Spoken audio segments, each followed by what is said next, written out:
Live on stream, live on radio here in just a moment.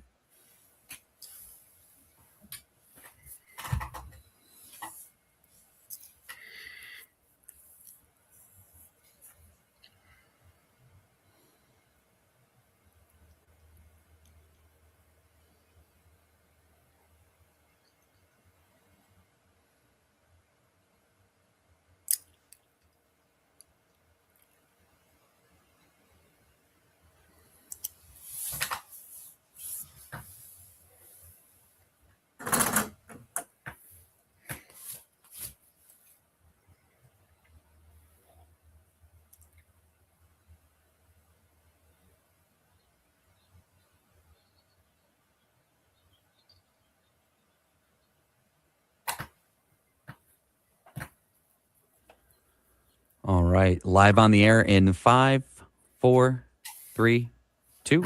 This is the M Zone. And welcome to the M Zone. Jamie Morris, Eric Black on the other side of the glass, and you got Big Swee, Larry Lee, still on the left coast, but he's preparing folks to. I'm tidying things up, man. What's the weather like back there? Dude, it's almost 80 outside. What? Okay. Oh, it's almost 80. If it's all 70, right. That's what I want to hear. That's what I want to hear. Hey, you're gonna come back to some hot weather and some rain. It's gonna be raining. I'm gonna tell you. It rained this morning. Some places.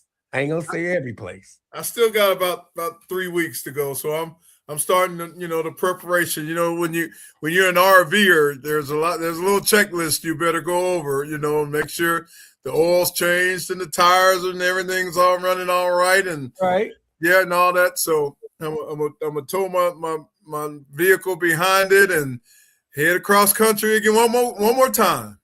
Wow. I don't know how you do that, dude. I still don't know how you do that, dude. I've been doing it since 1977.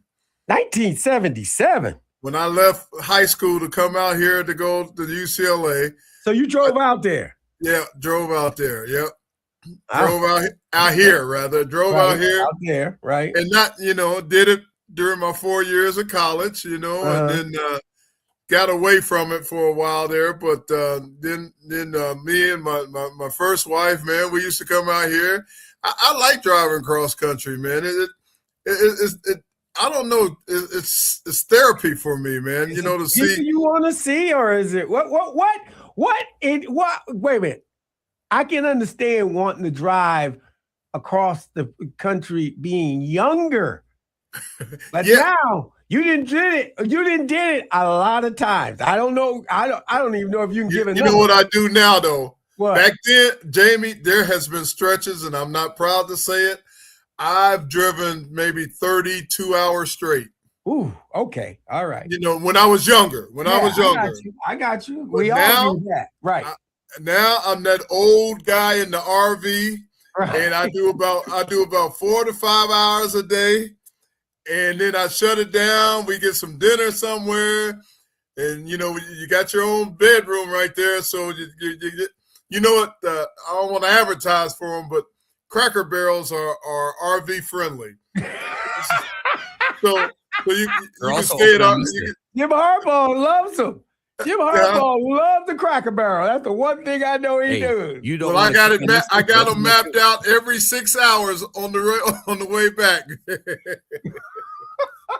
So that's what Cracker Barrels, and then an occasional. There's other places that are RV friendly too, like.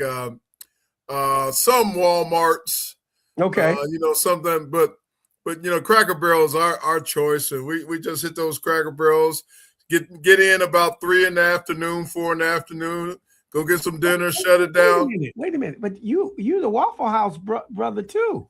Oh, yeah. You a Waffle House dude too. Is Waffle House not a no, I can't do it. I gotta wait till I get back to Detroit. Okay.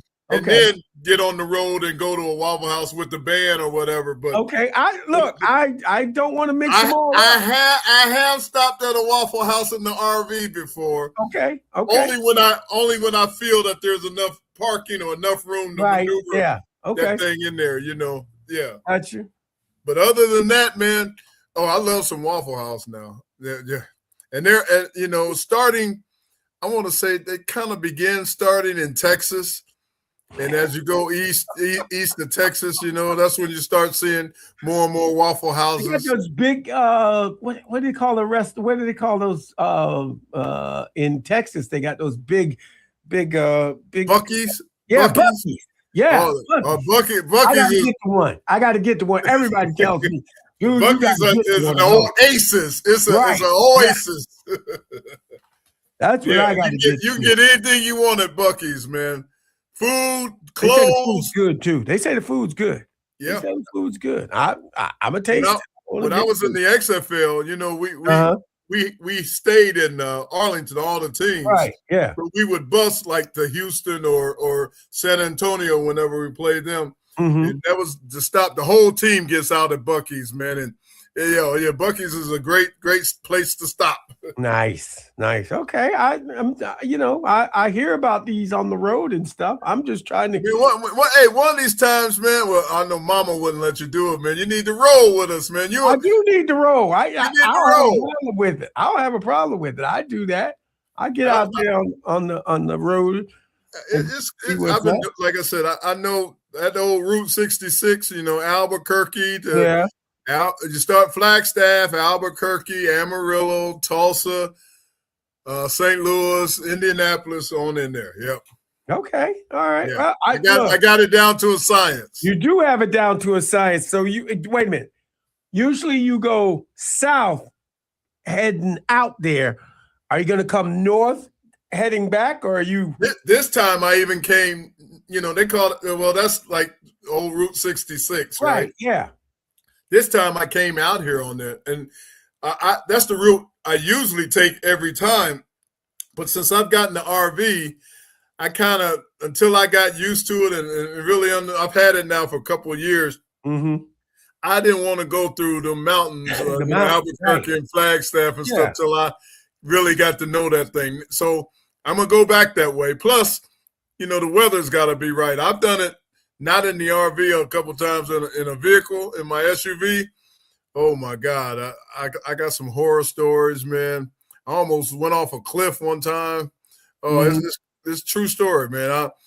Around Albuquerque, I went to bed. I got a hotel room, went to bed. It was maybe 40 degrees or something like that. Woke up, man, 6 inches of snow. Wow. And man, I'm getting on the road, and the roads are icy and slick.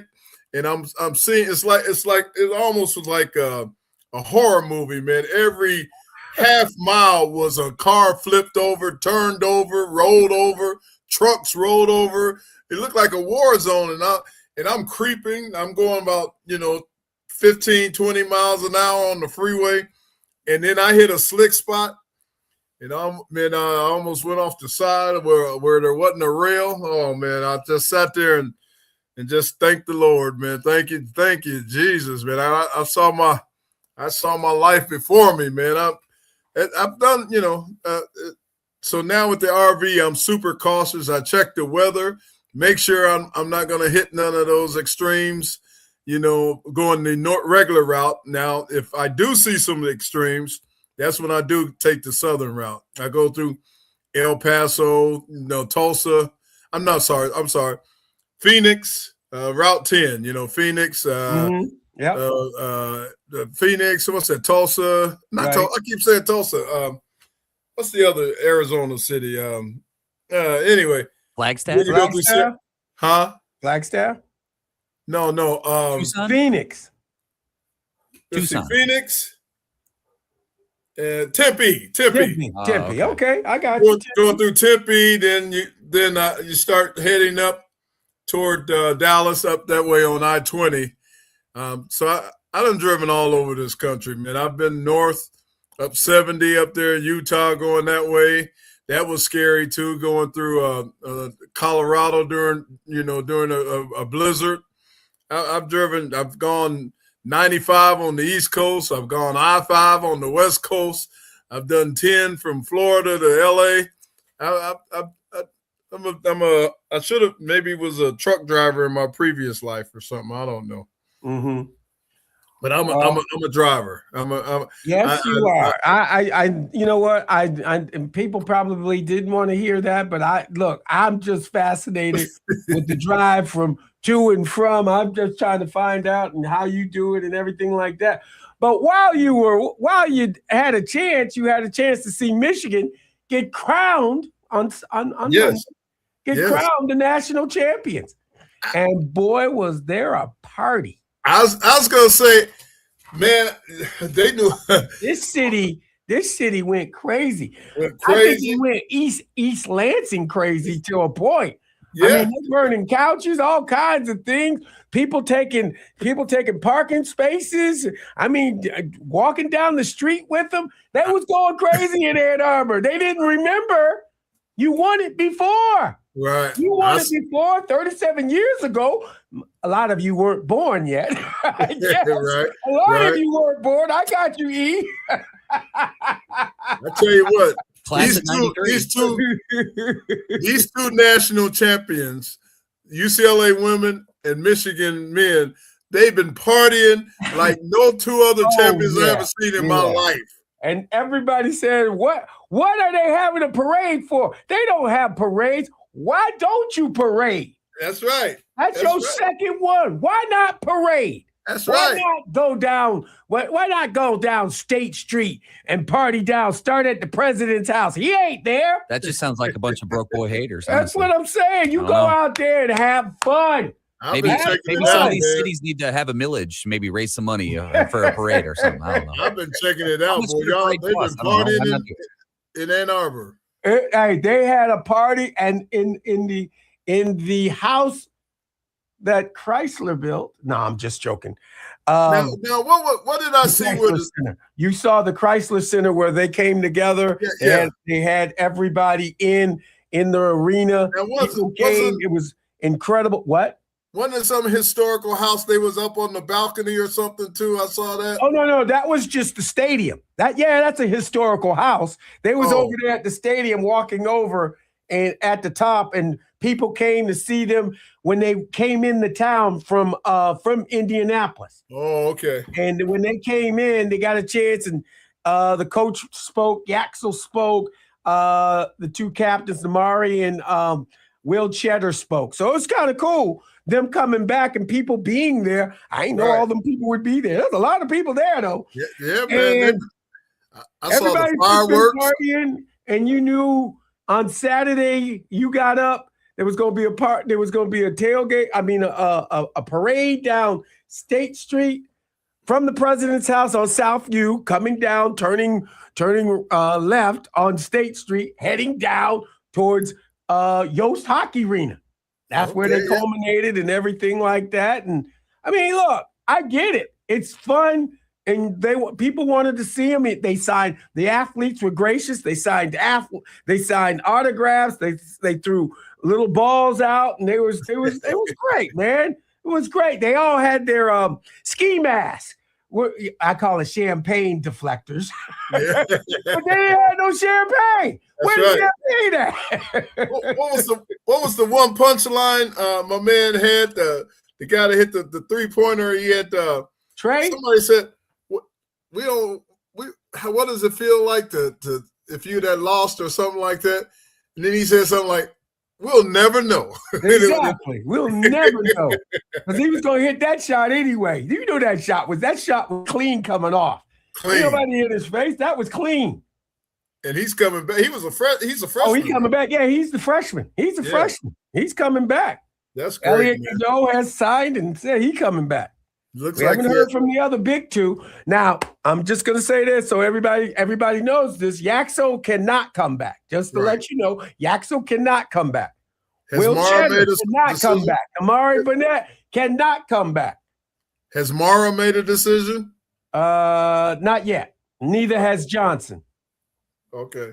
So they're waiting on those two. They got a kid from a 6'9", 6'10" kid out of Tennessee Estrella. right I now. saw that. Yeah, I saw that. Hey, and he's good too. I Yeah, thought He he throws was down good for thunderous them. dunks. I like that. He's nasty. Yeah, I that's call cool. him nasty. Well, I tell you, well, out here, you cannot go anywhere without seeing them UCLA women dancing all over the place and with their little routines, and they're all over the internet doing their little stuff. I'm, happy for those ladies, man. To win the natty like that, and hadn't been done since back in the day. So that's the way you're supposed to celebrate Wolverines and Bruins. That's the way you celebrate. That's a true statement. They're quiet, but they're loud. You can hear it. You can see it, but I mean, they're quiet. They're not. Right. They're not rubbing it in anybody's face. They're not telling Michigan State, hey, Right. they're not doing anything like that. And Dusty May, how many contracts? He's had the first contract when he came here, right? Then he got one in the middle, right? Yep. When we went Last year, to Indiana last year, just in case we didn't want him to lose. We didn't want to lose him. Now he got another one. Hey, He went to it. He was on the road to the Natty, and North Carolina. I don't know if North Carolina contacted him, but somehow his name got put out there, and all of a sudden, Dusty ain't going nowhere. Nowhere. I believe Dusty we're getting gonna find out- paid. he got something called an escalator clause. Yes. Anytime someone else getting a raise, how about we check out my contract? Exactly. There you go. Works. It works. Why wouldn't You you name do the that for number. Dusty May? Yeah, Dusty name the May number. has proven in Do you 2 know who- years. Do you know who his agent is? I No. don't know who his agent is, but he's a smart guy. Yeah. I mean, it helps He's to win. on top of Yeah, things. it helps to win. It kinda- but it kinda helps. makes an It helps argument for that you. you put the product out there. You brought in who you needed to bring in to get it done. Yeah. So Yeah. it helps. But Dusty May was up still at 12 o'clock talking to prospects to come in for next year. It wasn't I like told you. we're gonna rest now. No, You can't. The no. portal opens like immediately after the game. It's I was crazy. reserved at first, but man, around mid-season, I saw it. I said, "This is a great team, a great guy." It's going to be awfully hard to knock them off the hill, man. Yep. It's I nice. like like cerebral coaches. It's Yeah. nice to have. Well, of course, yeah. It's nice to have a coach who doesn't look like a grape at the end of a game. He doesn't lose his mind at his. He doesn't lose Wait his a mind minute. at his players like Obviously, that. you didn't see him in that locker room cussing the kids out. Well, I mean, he gets pretty red, obviously, you didn't see but him. he's not quite Mick Cronin level though. No, he's not. No, he didn't do that. No, he did not he go doesn't do that. Cronin level. No. He didn't go Izzo He doesn't level get real either. ornery in the media doesn't- like that. He no, doesn't make he's not. excuses. No, he's he's not. not. But see, that's a professional. That's a guy that what I do with my guys like that. All you guys don't need to see that. He did not downgrade his players in any way Or his when he opponent. was making his point. We need to go out and do our job the way we do it in practice, but we need to take it up a notch. We need to make it work. And he said some choice words, but look, that's going to come. That's And what you you know want. what? You want to intend upon, I'm angry, I'm mad, I'm ready to play. You guys need to be ready to play. That's right. Bring it. You And hear you know the what? intensity. Not being a slappy now, I see some of the same traits in Whittingham. Yeah. Right now, I got to see him in the heat of battle. In the heat of battle. I got to see him there. I get what you're saying. We think it's there, but I got to see him right there live when the live ammo's coming over the top. You know what I'm saying? I agree. But I think he's got that, and he's in there. He's got John Bacon's book. Reading John Bacon's book. That's one way. That's another way. Right. Talk to the guys that played for Bo. They'll tell you all their Bo stories. They got Bo stories. Oh my goodness. So, and this is on a kind of a sad note. I went to Jerry Hanlon's funeral. Went to his funeral and his wake and everything like that over the weekend, and it was great. I want to commend all these great offensive linemen that came in, because Jerry Hanlon was a line coach. You know it as well as I do, Big Sweet. Absolutely. And he was one of the best offensive linemen. The funniest thing is I'm seeing all these guys that are 6'8", 6'7", 6'5", all of this, and they all say to a man, The man grabbed my helmet, pulled my head down to talk to me all the time, JB. He wanted to yell at me, pull my head down. And I said, you see that you hear them teeth rattling? He goes, oh yeah. He gets so mad, boy. Well, I told you, man, I have nothing but love and admiration for Coach Jerry Hanlon. Even though I didn't go there, right? He recruited me heavily and everything. And every year in NFL training camp, I would receive a postcard from Jerry Hanlon saying, "Hey, have a great season, big fella." Yeah, that's awesome. Great guy. That is awesome, and that is Jerry Hanlon right there. Yeah. That's respect, mutual respect. That's how you do it. You respect the things that you did, Big Sweet. Yes. He respected the things that you did. So we had the opportunity to put him to rest and everything like that. So that was great. But it was who were some of the guys there? Oh my God, you had Ed Moransky and Bubba Paris. Bubba K. Bubba K. You know, Bubba will get mad at you because we all talk about Tom Brady and his rings and everything like that. Who's got the most championship rings? Bubba said, shit, I got rings. I got a lot of rings. That's right. You say that. I know. Big Bubs. But that's what he's going to do. I'm just telling you word for word. That's what he said. I laughed my butt off. Did your boy come back, Jumbo? Nah, Jumbo ain't come back, man. You know Jumbo. He look, I FaceTime with him. I had some FaceTime with everybody I could. You know me. Trying to help him out, man. Trying to help him out. You know. Coach Hanlon has a legacy, man, of a great lineman, man. He reminds me of my college O-line coach, Don Riley. Little small dude. But, man, he was a technician, and UCLA was not known for being a lineman school during that period, but we had all kind of linemen go to the NFL and play double-digit years. You know, I'm 9, Brent Boyd, Louis Sharp, Max Montoya. Everybody's got in 10, 12, 15 years, you know, coming from Coach Riley. That's who Coach Riley and Coach Hanlon remind me of each other. Yeah. Yeah. Well, just having him as a part of my life, I was blessed. And I was truly blessed. He was great. Good man. He's a great man. And all the stories I can only tell. I can't tell them. Only a few. You can't tell anymore, boy. I mean, wow. It was great. It was great. You see a lot of great players there and different things like that too. Everybody, I mean, guys got there as soon as they could, and they got there, and it was fun. It went on from Thursday. They had a wake on Thursday, then we had one on Friday, and then the funeral on Saturday. Now, where is Coach Hanlon from? Is he Ohio? From Ohio. Yes, he's from Ohio. What I thought. Yeah. From Ohio. But he lived half his life in Ann Arbor. Michigan. Most of his life, right? Yeah, most of it. He didn't go anywhere. Him and Bo. They're both. How long was he on the staff? Ooh, dude. 20 years, 30 years? 30 years. 30 plus years. Wow. 30 plus years. That's saying something right there, man. It's just, I mean, then he worked for the university in development.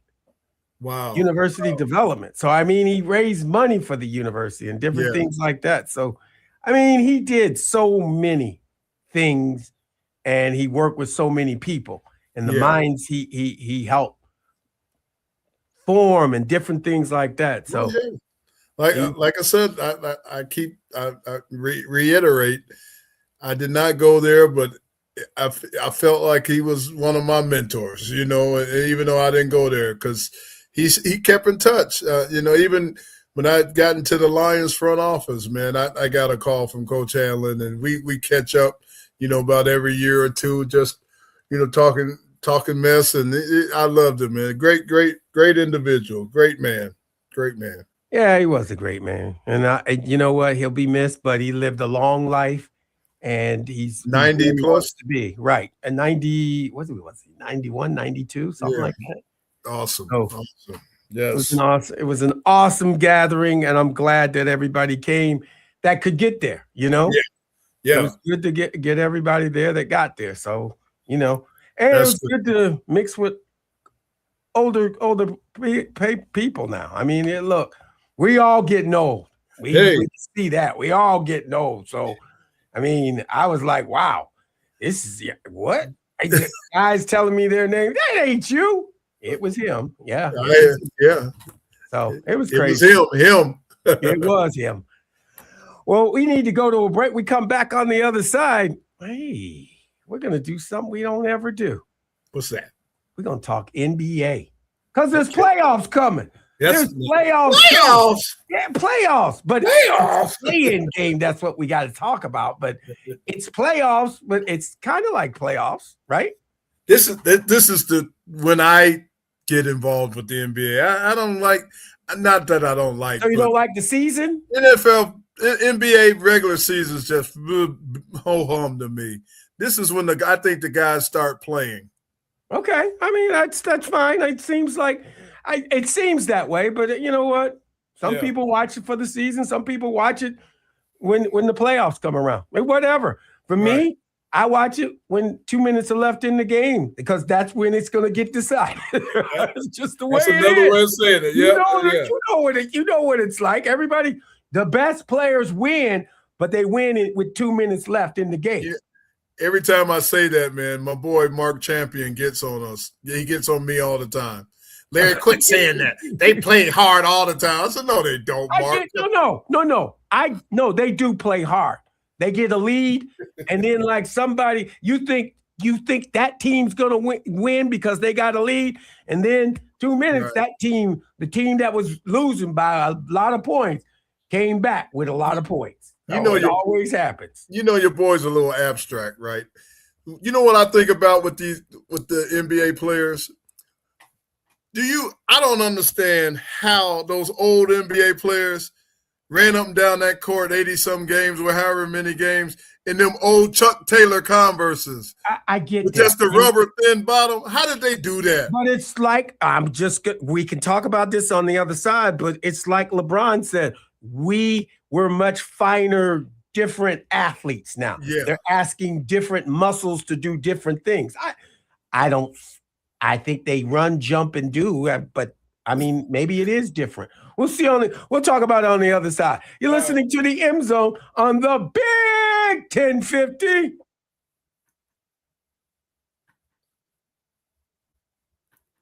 Weird. No. I don't know how they did it. How they did what? Run them down that court in them little thin Chuck Taylor. It's just shoes. It's because when they got to the other side of the court, they all standing around. It's one dude with the ball doing something and everybody else looking at him.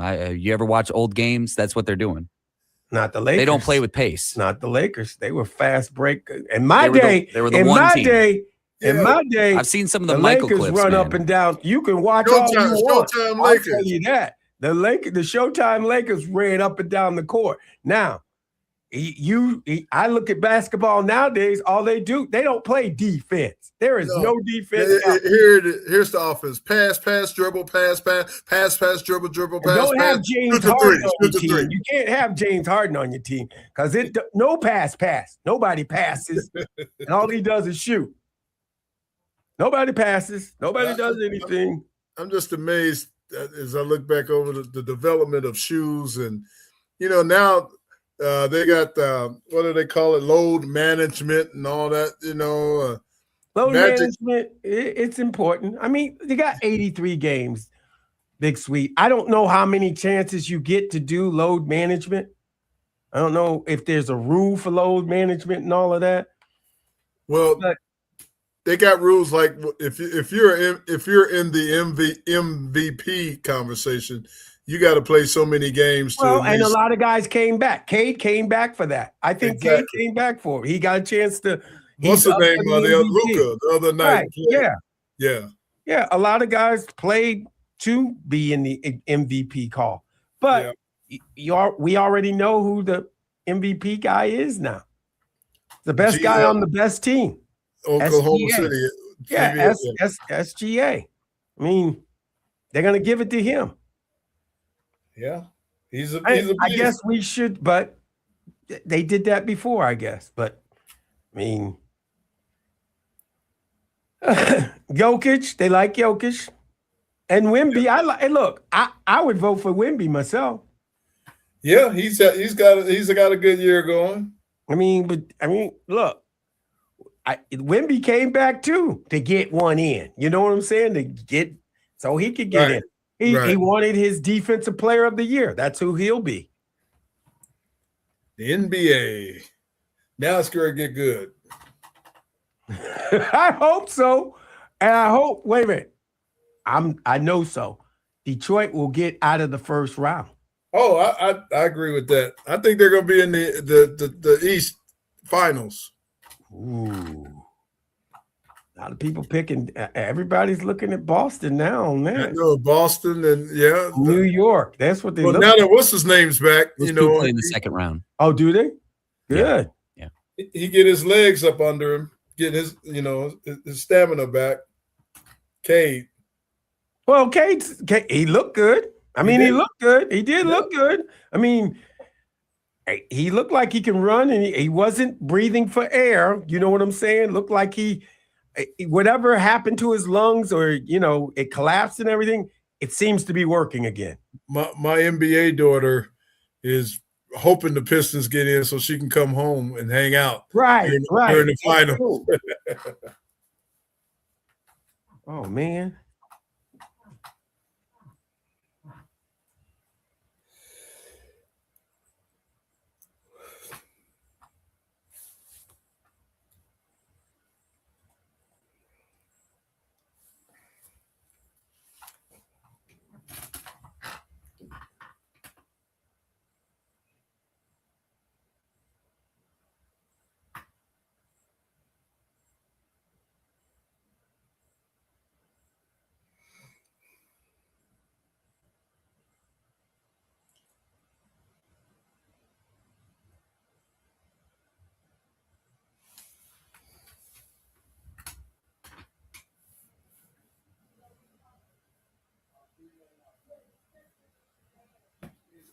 Live on radio in about 30 seconds. The big 6'7" girl, she's going fourth. They got her down for fourth. Oh, Lauren Betts. Mm-hmm. Girl from TCU now looking like she's the number one pick. I tell you what, these basketball girls there's some cuties. Man, if I was a young man still in college, boy, whoo, I'd have been chasing one of them. Stand by. About to go live.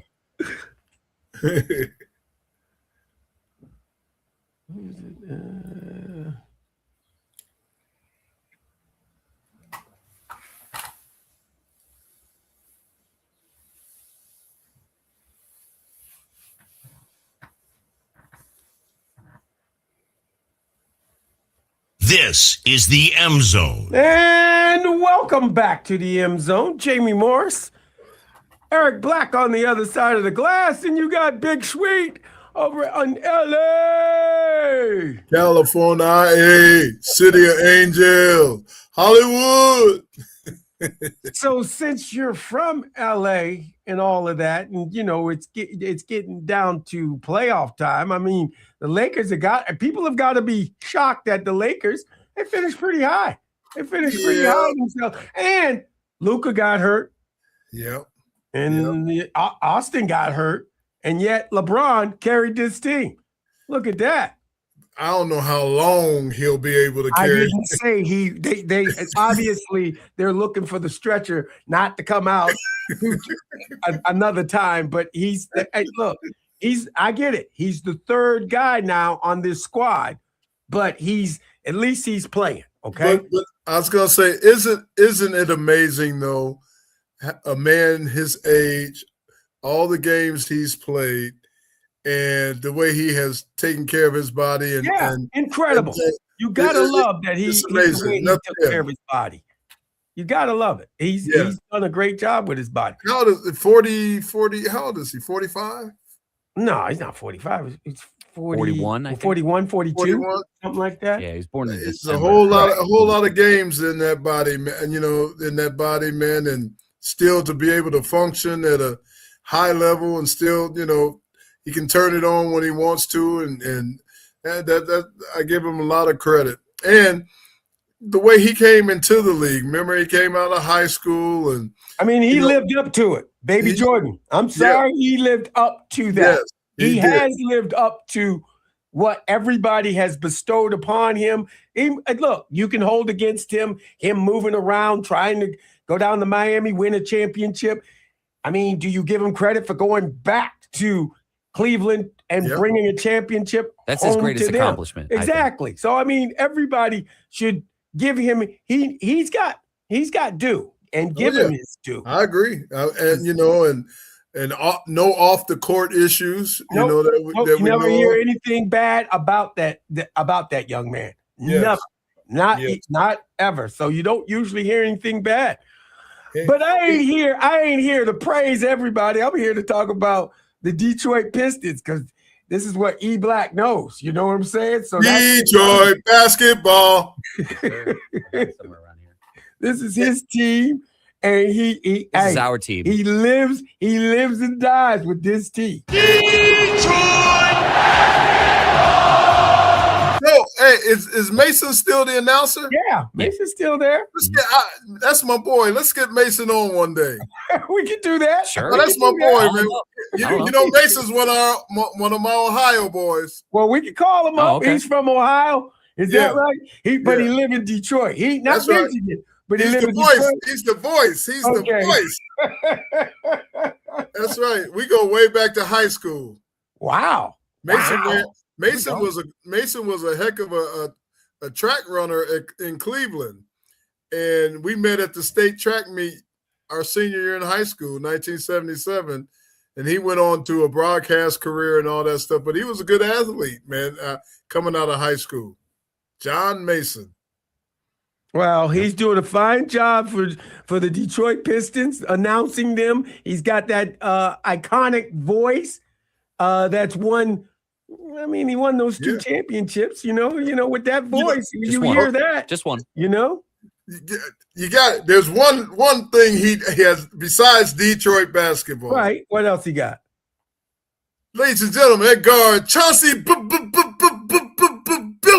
I did like that one too. The player intros from that era are pretty nice. Yeah. That he had them down pat. Ben Wallace also. Yeah, right. One, yeah.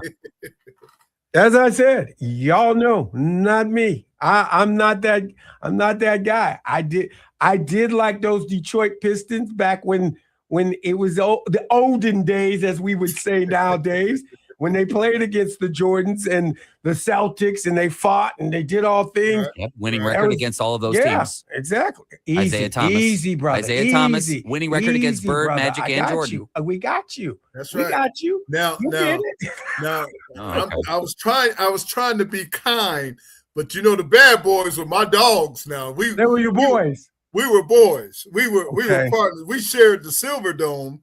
You know, that it was their arena and our practice. You know, obviously our right. field. You're where you play. To this day, me and Rick Mahorn are boys. Because I got a quick story. One day we finished practice early, and we're walking by the Pistons practice, and they're over there passing. And I yell out to Rick Mahorn. I say, Mahorn, you're supposed to be over here with us. And he said, you dumb don't make enough money. We've been boys ever since. And you know what? To this day, I'm trying my best to still find a nice word to say about Bill Laimbeer, though. I'm not a Bill Laimbeer fan, man. No. There's a lot of folk that. But Cliff Pruitt and all them other guys. I mean, Cliff. Was it Cliff Pruitt? Yeah. Isaiah. And, you know, back in the day when I was drafted by the Lions, it was Isaiah's rookie year, and they put us all together in a hotel in Pontiac, the Lions rookies and the Pistons rookies. It was Kelly Tripucka and Isaiah and me, us, and, man, we all became boys, man. A lot of fun, man. That was some good times. Yeah, good times. All I know is the Detroit Pistons they won the East this year. Yeah. After losing in the playoffs last year, Right. in the first round against the Knicks. Although I'm questioning that anyway, but anyway, they now they've retooled and now they're Eastern Conference champions. I got one thing. I'm a Piston diehard, true and true.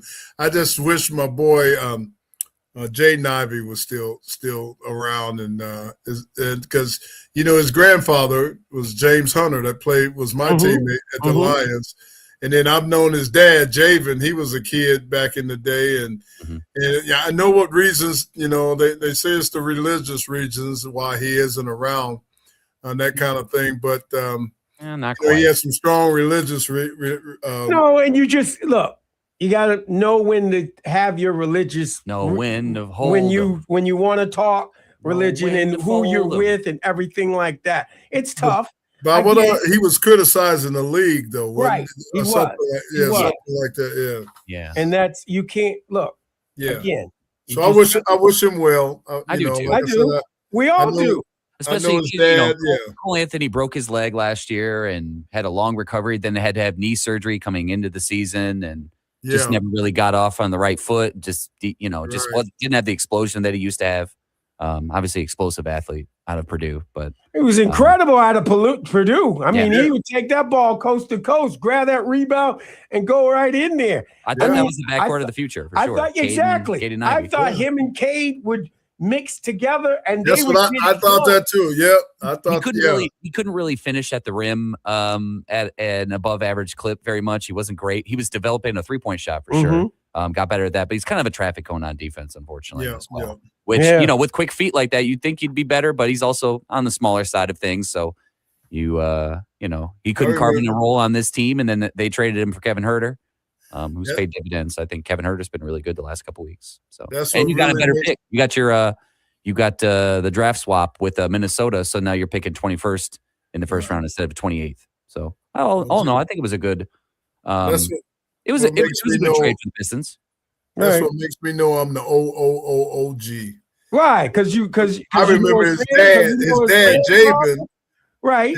His dad, Javen, was a kid back in the day watching us practice all. And he called me Uncle Larry, and now his son is a grown man in the NBA. I said, I'm getting old, Jamie. Well, that kid wanted to come here too. That was one thing that he wanted to come here. Yeah. He knew it was family, and everybody was there. And you know what? Everybody was rooting for him to succeed here. Yeah, and we all of us old guys welcomed him. Play home. It's always hard to play at home in front of your home people. It's just tough. All of us old guys wanted him to do well because we're all his uncles, Right. Yeah. So there's a lot of pressure, and he's dealt with a lot of pressure. I hope he can get things worked out. I do hope he can get things because he's young enough where if he can get his life together, he can turn it around. Sure. And get back into the league and play some good basketball because I think there's good basketball in him. I know he got hurt, and you know what? That can always affect your mind too because you were invincible at one time, and then when you get hurt, that just. Well, I saw something the other day on YouTube where he was explaining that the injuries and everything is how he. Changed his life and confessed to became the devout Christian that he is because he was not doing so well and going down the wrong path, and then when he flipped over, he really flipped over and was all in and to the point where and so if you go to YouTube, there's a nice little something about him in his own words. They're interviewing him, and it's in his own words what's going on. Yeah, I'm good on all that. I'm just hoping he gets right soon. Right, I want to see him in the league. Right, a lot of people have I want to see. A lot of people have different kind of views, and they don't put them out loud, and they don't put their jobs in jeopardy. So unfortunately for him, he was also collateral. Clearly Chicago wasn't. They didn't see him in the cards. Chicago had their own problems too. Yeah. They were having their own problems, and he didn't help solving their problems on the court. So no, and the NBA is an inclusive league, and it wants everybody. And so I don't think Jaden Ivey's the only man of faith in the NBA. No, he's not. He's just the only one to say the stuff that he did. So again, I hope to see him on the court in the future. I don't want to get him banned or anything like that. No. I just want, just things to return a little bit back to normal. It'd be nice. I was rooting for him all the time. So. Exactly. Look, and he will. Hopefully he will. Hopefully. Yeah. I'm hoping that everybody's rooting for him to succeed in this area. I'm still a big Jaden Ivey fan, and I want to see him play basketball. So exactly, that's all I got to say about that. At the speed that he was. But Detroit. They say Jalen Durham is the most improved player, one of the most improved players in the league now. Could be. Yeah. So, Nickeil Alexander-Walker, probably him and Duren are the two favorites for MIP. And then you got Defensive Player of the Year, Wemby. Sure. Everybody defense. Well, I'm gonna address this. You gonna make me pay 65 games to make sure I'm in order for that. Have you seen his stats? Have you seen what he's done? I mean, come on. Yeah. Honestly, you don't even need to look at the numbers if you watch him play at all. The amount of times, forget about the numbers, just the impact that he has on the court when you're watching him play defense. Right. The amount of times you see an offensive player look up and be like, "Yeah, never mind." Yeah, I'm gonna pass this off. I'm passing this off. Maybe we can get a contested three somewhere else. Like, I can't do this. Like, the amount of times, because I saw them when they came into town this year, and Wemby had some incredible blocks in that game. On Cade in particular, I remember one. He just does stuff that nobody else in the league does. I wasn't gonna say it, but he did go at Cade a little bit. Well, yeah, Cade tried to dunk on him in the All-Star game 2 years ago. So, and he remembered that. I'm sure he does. In a report, you can find this on YouTube. He said, "Yeah, I remember Cade." I'm sure he does. Yeah, he blocked that one too, though, on Cade in the All-Star game. So I was happy to see they win the All-Star game this year. I think Bickerstaff should be in the hunt for Coach of the Year. It's him or Mazzulla. I think people are going to give I think they're Mazzulla going to give it to Mazzulla. I think so. Yeah, because even though it probably should have been Bickerstaff at least one of these 2 years. Right. He should have got it last year. He should have got it last year because they gave it nobody to expected They gave him. it to Kenny Atkinson in Cleveland last year for doing what the Pistons did this year. But they're not going to give Bickerstaff Kenny Atkinson it because it was Bickerstaff who designed that team, made that team. Right. He got fired for it and got moved. And hey, the best thing that happened to him, he came to Detroit. That's the best thing for Detroit too. He got Donovan Mitchell. He did. He got Donovan Mitchell. Donovan, you're saying Donovan got Coco. What's her name? Donovan Mitchell. Okay. Yes, it was either that or I would like to go to New York City, please. Right. I got you. Although I do see Donovan Mitchell saying a lot of stuff these days about how the Cavs organization has really nice training and food programs. Oh, he's saying all kinds of things. So maybe he might be staying. He might become a sommelier or a sommelier or whatever. Wait a minute. You bring Harden to your team and know you're not going to get your touches like you used to. You brought Harden to the team. You brought him to the team because Darius Garland can't stay healthy, and now you got another guy who can handle the ball in the playoffs. So you don't want it all. Well, clearly, if you see Donovan Mitchell as the lead guard on a basketball team, he's made the playoffs every single year of his career, and he's never made the conference finals. But he gets hurt. He's never made the conference finals, not even once. He gets hurt all the time, and he's not reliable. He's not going to play He's not your full one. series. He's not going to play full series. He's not a 1. He's like a 1A, maybe a 1B Well, he type. thinks he's a 1. The problem is when you think you're a 1, but you can't be a 1 because you can't stay healthy. In playoffs, you got to be able to play on the floor all the time in the playoffs.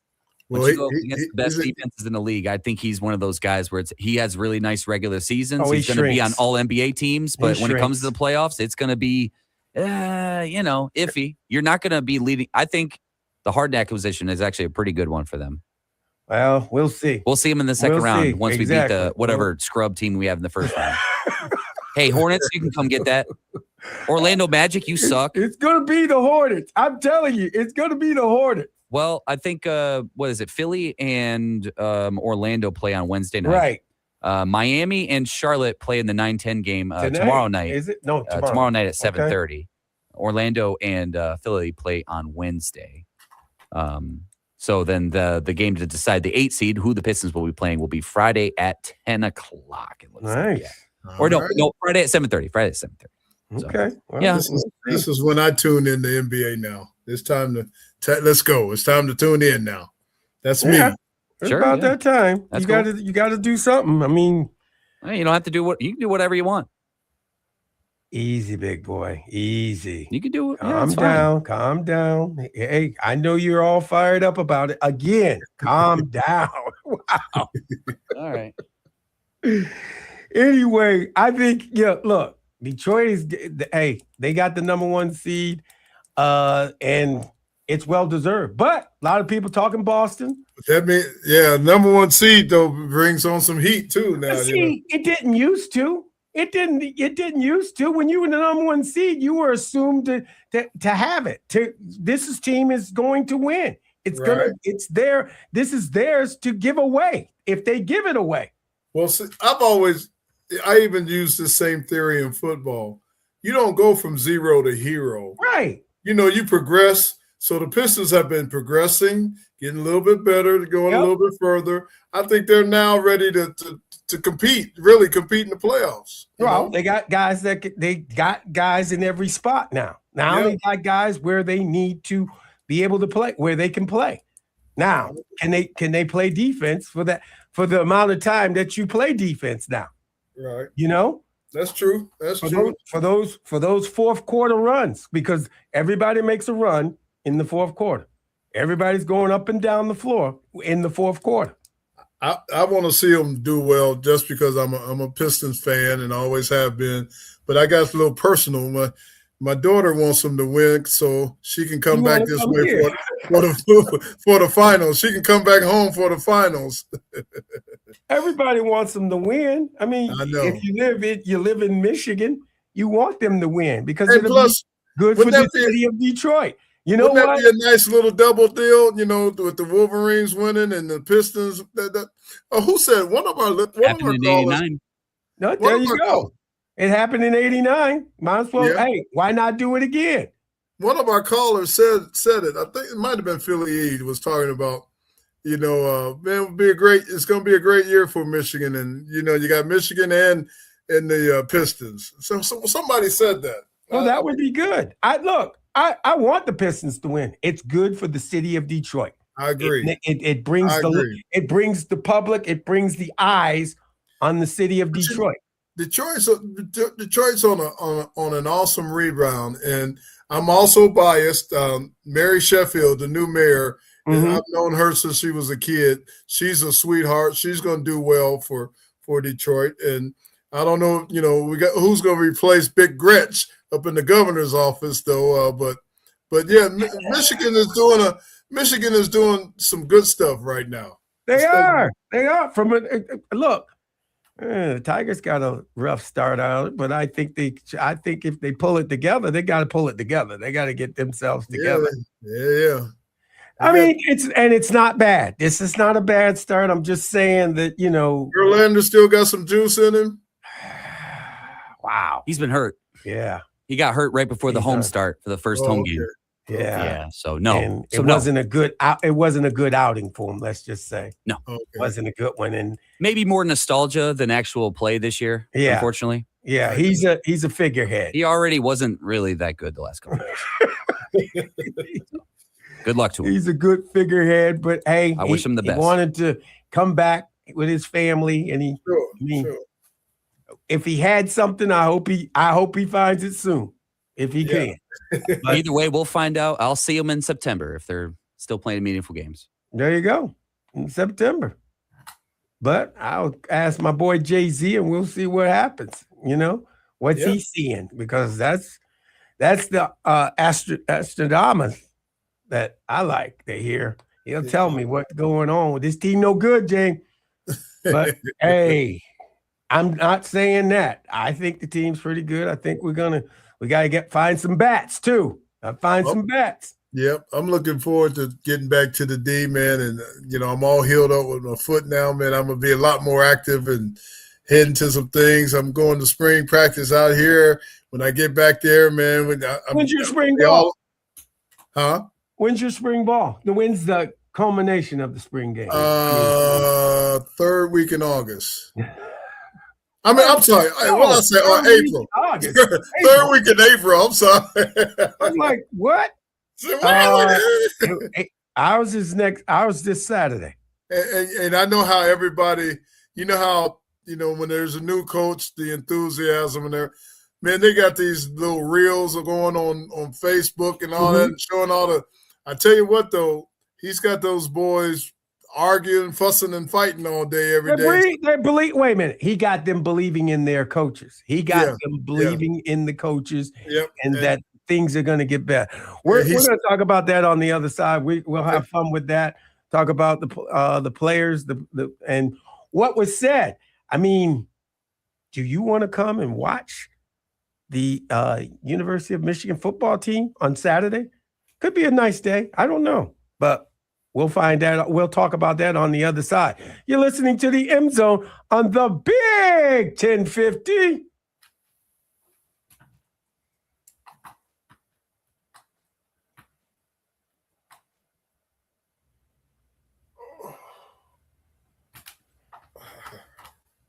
You got a screen. You got a big tight piano over there, dude. Oh my God, boy.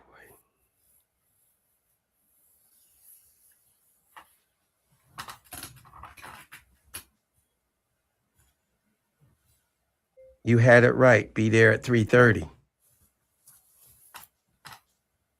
Not 3:40, 3:30.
Kylie, I heard you and your sister.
All right, going back live here in just a moment. Stand by.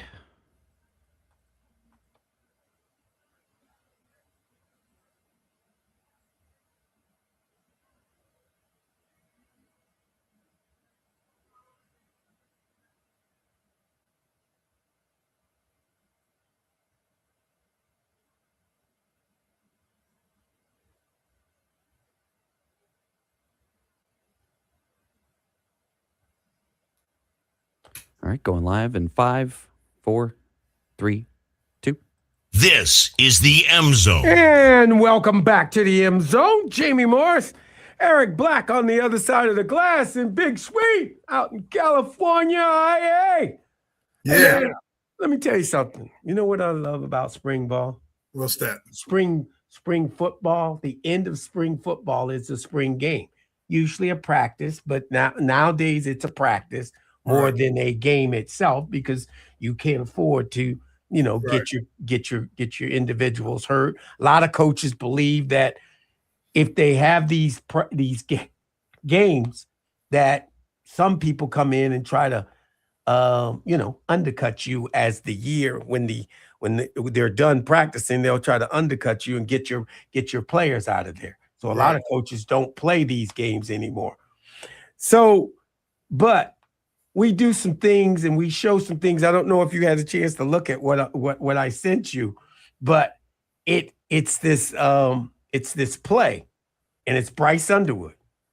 And I think they're doing goal line, and they're down there and they're coming around, and Bryce is running and running. And then he throws it underhand to a receiver, and the receiver catches the ball. It was a touchdown, everything. Sure. I think every American that is a Michigan fan got that play. They're all saying, yeah, this is what we're talking about. It wasn't a design play. Bryce just did he was ad-libbing. Ad-libbing, trying to get a touchdown, right? Or something like that. Right. But this is what probably is going to be expected by these individuals that come to spring game now. You want to see stuff like that. That's the good thing is it's going to bring people to the stadium. I don't know about you. What? But I hated spring practice. Oh, I hated spring ball. I did too. I hated spring ball. I'm gonna say this because it was my first one. I liked it when I was turning a sophomore. You know what I'm saying? This is when I had to prove myself. I belong. I've grown up since my freshman, all of my freshman mistakes and everything like that. I had to prove myself that I could play. Okay. Right. But after that, I was so done. I was so done with practice, man. My freshman year, I tried to get out of spring ball because I was a pretty good shot putter in high school. Oh, you was doing track. Yeah, I was doing track. So plus I was a freshman, and the track team was getting ready to go over to Paris so I was on the track team for like the first few days, right? Paris. Yeah. So the first few days. So about day 3, I get a knock on my door in the dorms. It was Coach Donahue, Terry Donahue, up in the dorms. Right. Larry, get your ass off the. Excuse me. Get your butt off that track field. Come in here and get on the. You are not allowed to do track. I said, for real, coach, you are not allowed to do track. You be at practice tomorrow. And then you didn't get the signature that you could do track. The guys before they come and they want to do track, they get the signature from the coach. I did not get the signature, but I got a verbal saying I could do it. But then once I got there, that verbal got changed. No, Larry. Plus, when I first got to UCLA, I was not a starter out of high school. So, it's spring ball, right? Right. But the guy who was starting in front of me all of a sudden became ineligible. Okay. Grade-wise. That could happen, yeah. Okay. So now the coach comes to me, Larry. Oh, so that's why you couldn't – he became ineligible. That's why you didn't get to go to track. Exactly. And then he said, Larry, if you have a chance to be a 4-year starter here, because his name was Bryce. I forget his last name. Bryce. And he said, Bryce is not he's going to be ineligible. You can start as a freshman. I said, okay, my track days are over. Wow. Wow. Well, spring ball is almost over. And, you know, I mean, people have curiosities. They want to see what Michigan's going to bring, what offense they're going to bring, what offense they're going to run. They want to look at the defense, and we talked about it many a times about it. So it'll be interesting to see what they show. You know what I'm saying? He did say that you will not see first team players. You'll see the 2s and the 3s, which I don't have a problem with it, because I just want to see how I can picture what Bryson and his starting guys and the defense, what they're trying to run. I can picture what they're doing if the number one team was in there, you know? Yeah. A lot of people want to, they're going to coming to see Bryce Underwood and everybody like that. So the Michigan spring game or spring practice, they'll load up the stadium pretty good for that, won't they? Well, yes, there are a lot people come. Yeah. But if you get a day like we have today, my God, it's incredible here today. I'm telling you. Wow. Okay. Great. If it's a day like this, they'll come because they'll they got things to do. They want to do things in Ann Arbor anyway. So yeah, it'll be a good day. I'm not saying we got to have a sellout or anything, or we're gonna have 100,000, but you can get upwards to 20 to 25,000 people. Okay, that's great. So I mean, you can get a good crowd if the weather's good, and I mean, if you look at the weather so far, I don't know, it'll be all right. We'll see what it brings. But I'm going to spring game. I just want to see the offense, the defense, and see the concepts. Yeah, I got you. Yeah, like I said, I'm going to UCLA's practice on Thursday. I don't know what to expect or anything, but the spring game is later in April. I remember we always started a little later than you guys back east. Even like training camp, we would start. Well, you have good weather. You guys normally have better weather than us, sunnier and shiny. I mean, we start out indoor in our indoor facility, practicing indoor because the weather's not good. Yeah. You know what I'm saying? It's still cold outside and different things like that. Right. So as the weather gets better over those 15 practices, boy, I mean, we used to have, they were 20 in my day. They were 20 in my day. I'm just saying. So they've changed a little bit. I hated spring ball, man. I hated it with a passion. I was like, what's the purpose, man? We're not playing any games or anything. It's just a way of making us work or something. I don't know. Yeah, it's crazy. I mean, look, but it helps you get your plays in. They need it now because they got a new coaching staff, a whole new coaching staff. Yeah. Oh, yeah. And that makes sense. Also, heck, these guys are getting paid now.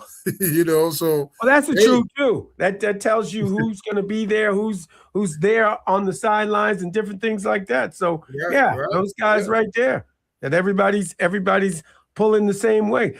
It looks like the players are, when you look in the little things that they're doing and what coach is saying and the coordinators are saying, sounds like they're moving along pretty good.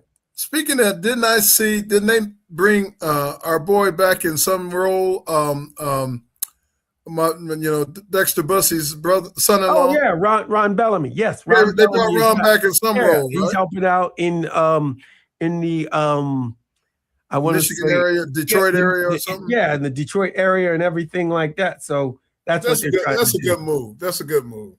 No, it is. He was a high school coach here. Yeah, West Bloomfield for the longest time. So he knows all the high school coaches in Southeast Michigan. Yeah. So he can. When we talked about that, that would have been a good move for them to do, and it looks like they did it. That's great. Right. Yeah.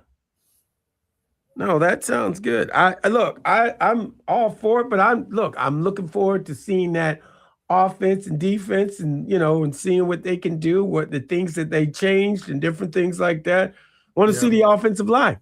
I want to see how they're gonna block it up. You know, well, it should be decent. They had several young starters last year, and they came back, and that's the thing. From a standpoint, they've pretty much secured all the players that they wanted to come back, and they've inherited some players. Well, keep Big Bubba in town and just put a different name and number on his back. Then they won't know.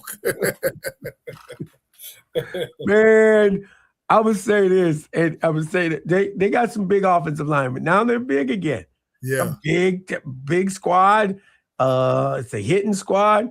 I think they get it. I tell you what, Michigan has always been known for big old linemen. Man, them guys come out in them uniforms with the wing helmet, the big old boys. You go, that's a big old team right there. That's a big old line. Yeah, man, that's what you got. You're gonna get that. That's what you say. You used to hide behind them, man. You get behind them, exactly. You get behind them, and not let them see you coming. You know what I'm saying? And pop out when they get a hit. When they hit somebody, you pop out and go. See, back in our day, there was two different types of offensive linemen. There was the big old bruisers. Uh-huh. Then a lot of us, you know, we're on the slender side. And wait a minute. You just said a lot of us. A lot of us. Are you saying you were on the slender side? I was on the slender. I'm just asking. You said the slender side. I just want to make sure you're including yourself in the big bruisers, or are you the slender side? Jamie, I was a big sexy, brother. Okay, you big sexy. You can be big sexy as a big offensive lineman too. I know, but here's my weights. UCLA 270, 265, 270. Okay. NFL early years 270, 275. By my eighth or ninth year, I was about 290.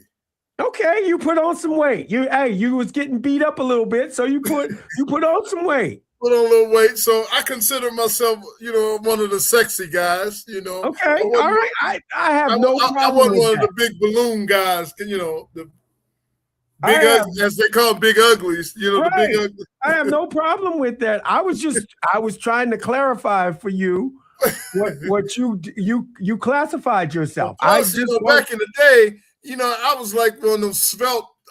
I idolized Reggie McKenzie. I wanted to come around that corner, man, and pull and look good coming around that corner, you know, like the Reggie McKenzies used to do, you know? Right.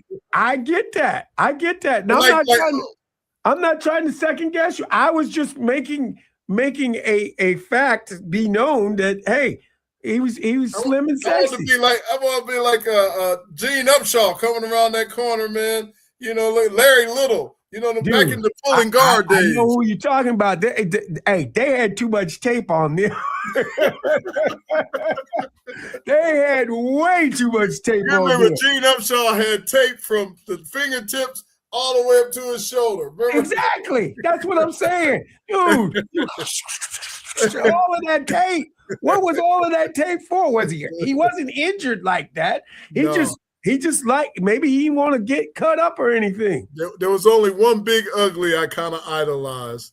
That was Big John Hanna. John Hanna was a beast, man. I idolized some John Hanna, man. That was the man. John Hanna was the man. He was the man. I grew up in Massachusetts and the New England Patriots, and John Hanna was there. And every year, John Hanna was on the All-Pro team every year. No matter how bad the Patriots were, because they were a bad team. John Hanna made the All-Pro team each and every year. He was a beast. He was that version of today's Larry Allen. Okay. Yeah. Okay. Yeah. You know, back in the day. I got you. Yeah, today's Larry Allen was John Hanna back then. Yeah. I mean, you got guys. I mean, the kid from the 49ers. Yeah. He's still playing. Trey Williams. Yeah, Trey. He big nasty. Trent Williams. Yeah, Trent. He a big nasty. He is something else. But I mean, they say he's still the best at his position. Yeah. I didn't realize he did some interview somewhere this year. They said 12-time Pro Bowler. He's still a 12-time Pro Bowler already. And won a raise. Think about that. And won a raise. Yeah. And they're going to give it to him. They're going to give it to him. They're going to work it out. They're going to work it out. I mean, look. Have to. He's still playing. There's two guys today that I really – well, the one guy's retired now, but Trey and Eric Williams, the Cowboys, remember him at right tackle? I remember him. He was a mean, nasty dude, boy. Right. Yeah. Yeah. That's the kind of tackles I'm talking about. You know what? I get it. You know what? Big Bubba could be in that equation too. Bubba was in that equation, man. Bubba was a big nasty. Yeah. He was a big nasty. Yeah. He got Big Bubba. I can't tell this story, but dude, Bubby, it's the weight machine.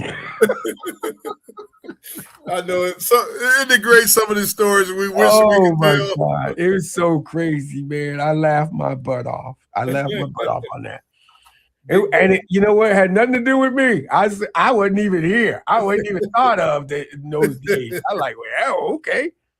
It's just funny. Just funny. And it's always good to get around players. What's Jumbo size? What's Jumbo size? He was 6'7", 320. That's a big man. That's a big man. Now he's down to 275. Oh, he's big sexy. Yeah, now. he got big sexy now. Now he's just, he's just now big sexy. So what we were laughing about, you think about this, running backs all slender and everything like that. Right. But when they're done with their offseason, they all get big and fat. Right.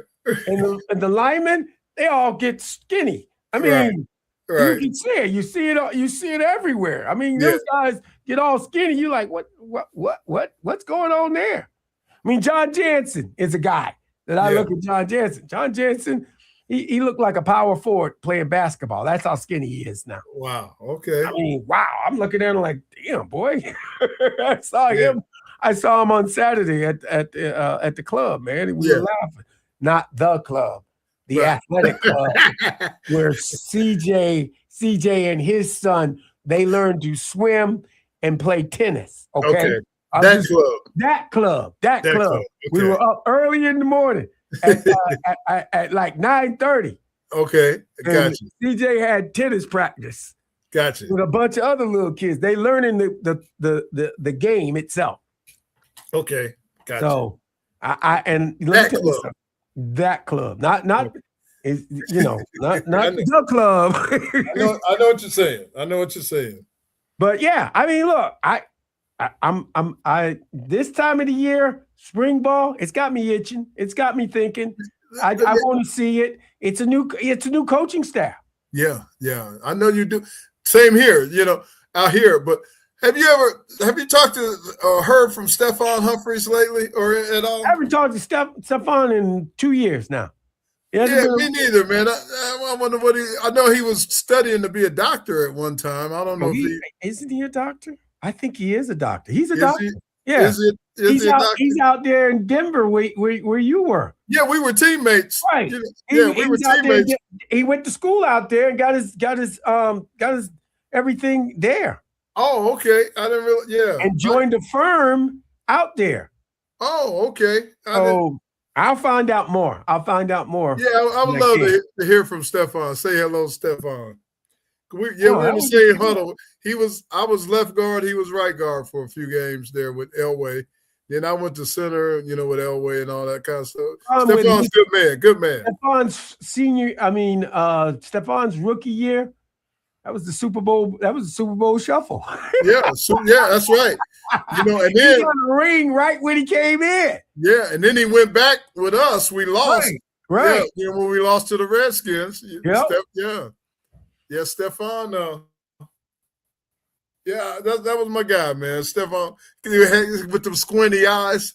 He had them big old goggle glasses on, squinty eyes. Glasses on, and just. I mean, he was great here at Michigan, too. He was a great offensive lineman at Michigan, man. Yeah. I wish I ran behind him. Huh? From Florida. Yes. I mean, Michigan gets a number of Florida athletes. I mean, we got some good athletes from Florida. Yeah, you did over the years. Yeah. Yeah. When you think about it, I mean, number one, Anthony Carter. AC. Yeah. All right. So, I mean, you can go with that if you want. I mean, he was that young man could ball. And then he went to the USFL and then went to the Minnesota Vikings, showed out. AC was the real deal now. He was. You guys, between him, Desmond, and Charles, great guys, man. University of Michigan, man, over the years. No, it's been good. And then we had when I was with the Broncos, I was teammates with Mike Harden. Oh yeah, Mike Harden. Big Mike Harden, Mike DB. Yep. Yeah, Mike. Yep.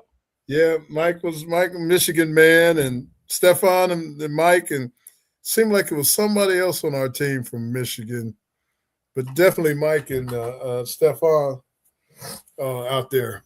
Yep, good Michigan men. Men. Yeah. No, they were good. And look, I think you're going to see some offensive linemen on Saturday. You'll see some running backs. It doesn't matter if they're not the starters. They gonna play.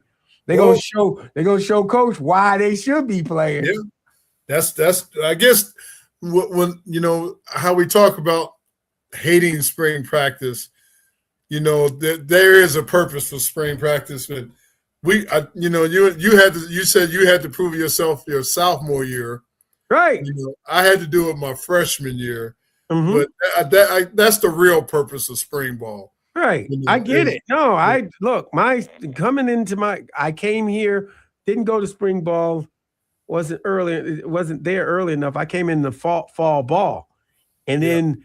When spring balls came around, I'm like, oh yeah, this gonna be fun. And they kept saying, look at freshmen, because I was a freshman that year, but look at freshmen, don't be so excited. This ain't gonna be fun. They're gonna try to drill us. And you remember, year didn't go too well last year. That year. That year was 6-6. That's Bo's worst year ever. Gotcha. We was gonna get. My first spring ball, I was kind of excited because I wanted to prove myself. Right. But then my junior, it's coming to me now. I know why I didn't like it my senior year, because I was the senior kind of captain guy.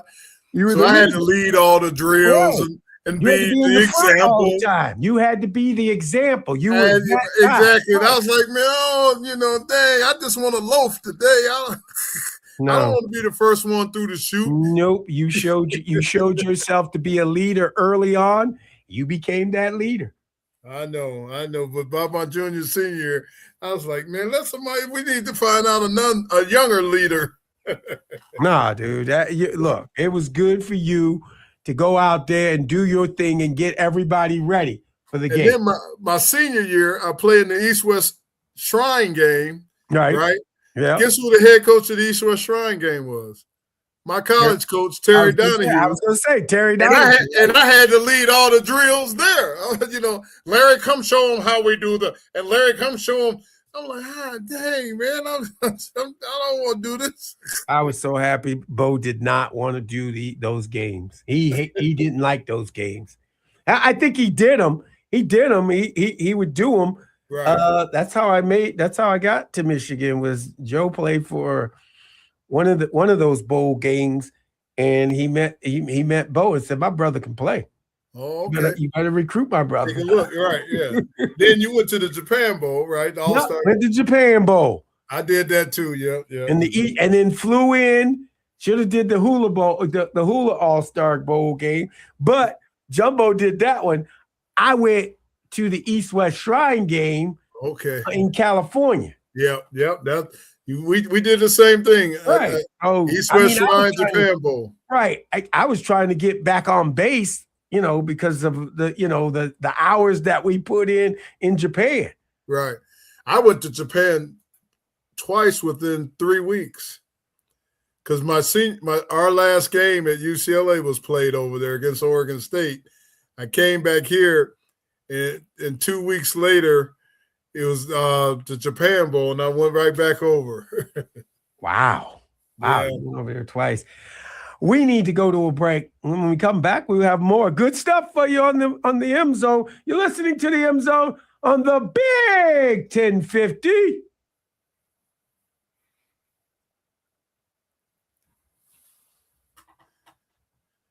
You remember this name? George Silk.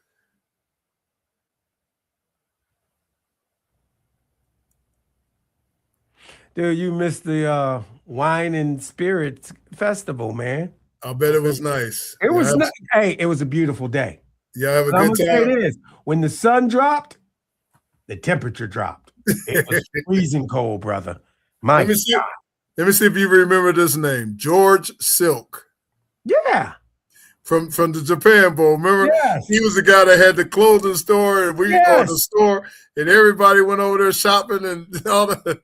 Dude, we're running live, so I can't tell you about some things, but boy, we were in trouble. We had police around us. We had all kinds of stuff, man. It was crazy. Our big story was Mark May.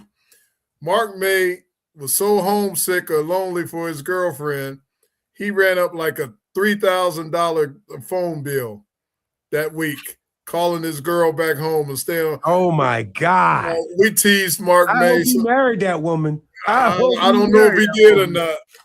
Big Mark May, man. That was before cell phones. That's funny.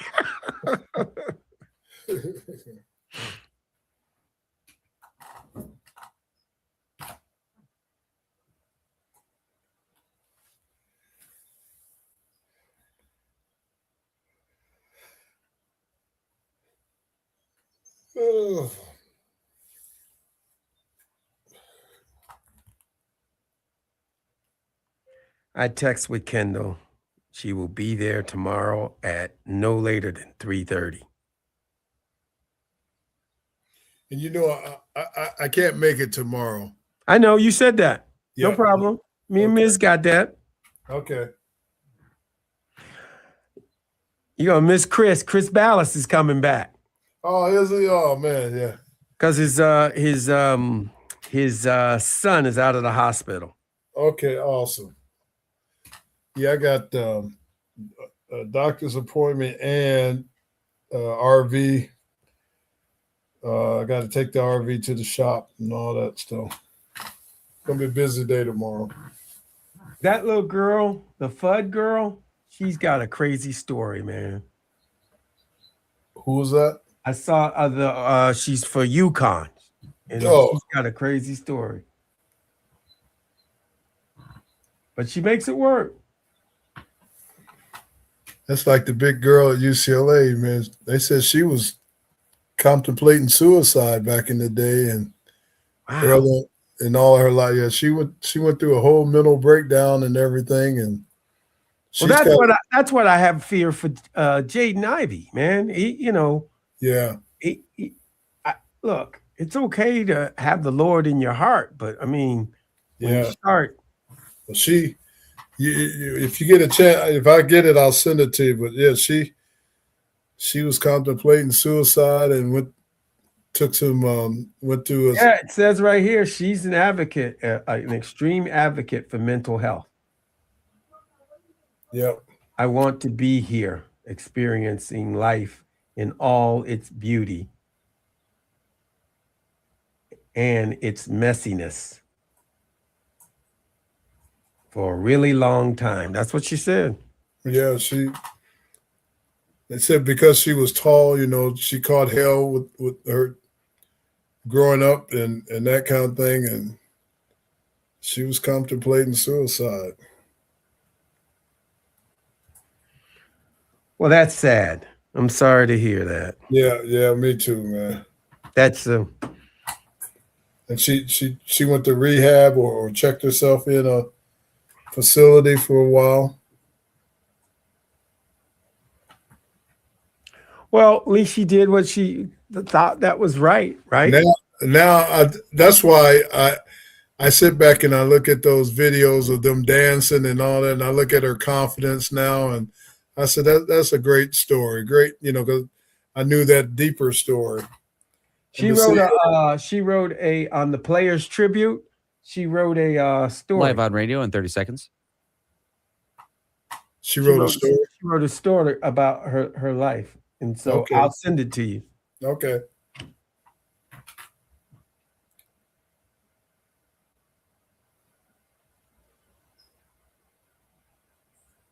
I'm just gonna go.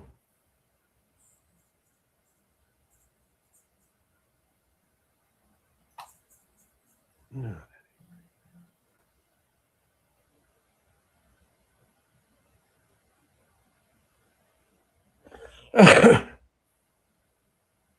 All right, stand by.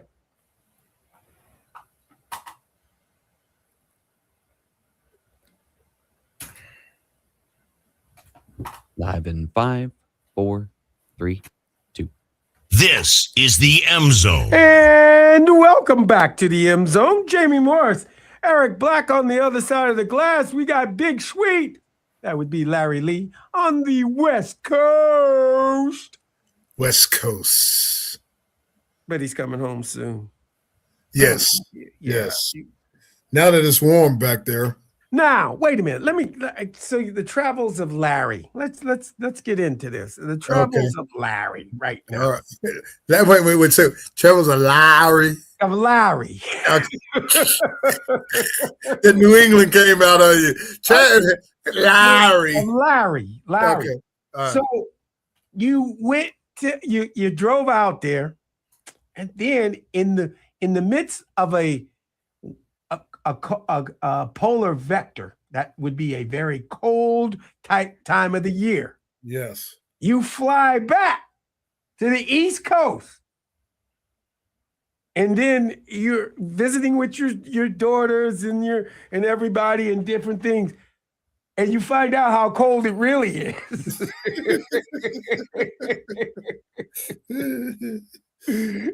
Then you go back to LA. Yes. And then I would say in 6 weeks you're gonna drive back here.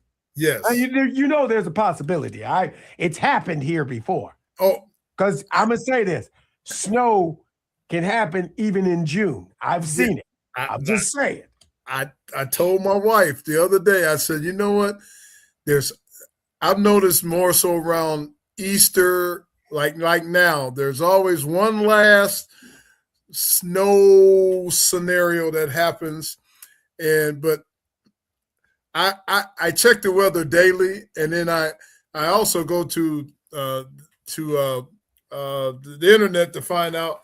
I ask, what's the weather going to be like in Albuquerque mid-May when I'm driving back? What's the weather going to be like in Flagstaff in mid-May, to give me an idea, because I don't want to take the extreme southern route down through Phoenix and Tucson and all back up into Texas. I don't want to take that route.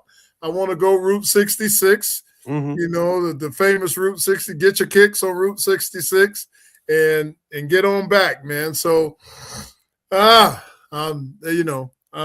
checking it out, but I think I'm going to be safe this time, because if I was in a vehicle, a regular vehicle, no issue. I'd take Route 66 no matter what. But because I'm in that RV, man, and now that I think I'm an old RV veteran, I've had it for 3 years now, I think I'm good. So I'm going back Route 66 and get on back to Michigan. And then I might stop at the cheesecakery on the way. No. Ain't nothing wrong with that. Hey, you see a big old RV at the cheesecakery, you know who it is. You can park in that mall. That mall's got plenty of parking in that mall over there. Over there at Briarwood Mall, it's got plenty. You ain't never seen an RV over in there, have you? Yeah. Have you? Yeah. Okay. I've seen RVs over there. Okay. All right. Well, hey, that might be a true statement I just uttered. I'm just saying it's true. It's true. That's true. But I tell you, I've been doing this drive, like I said, since high school, and I love it. It's my woosah.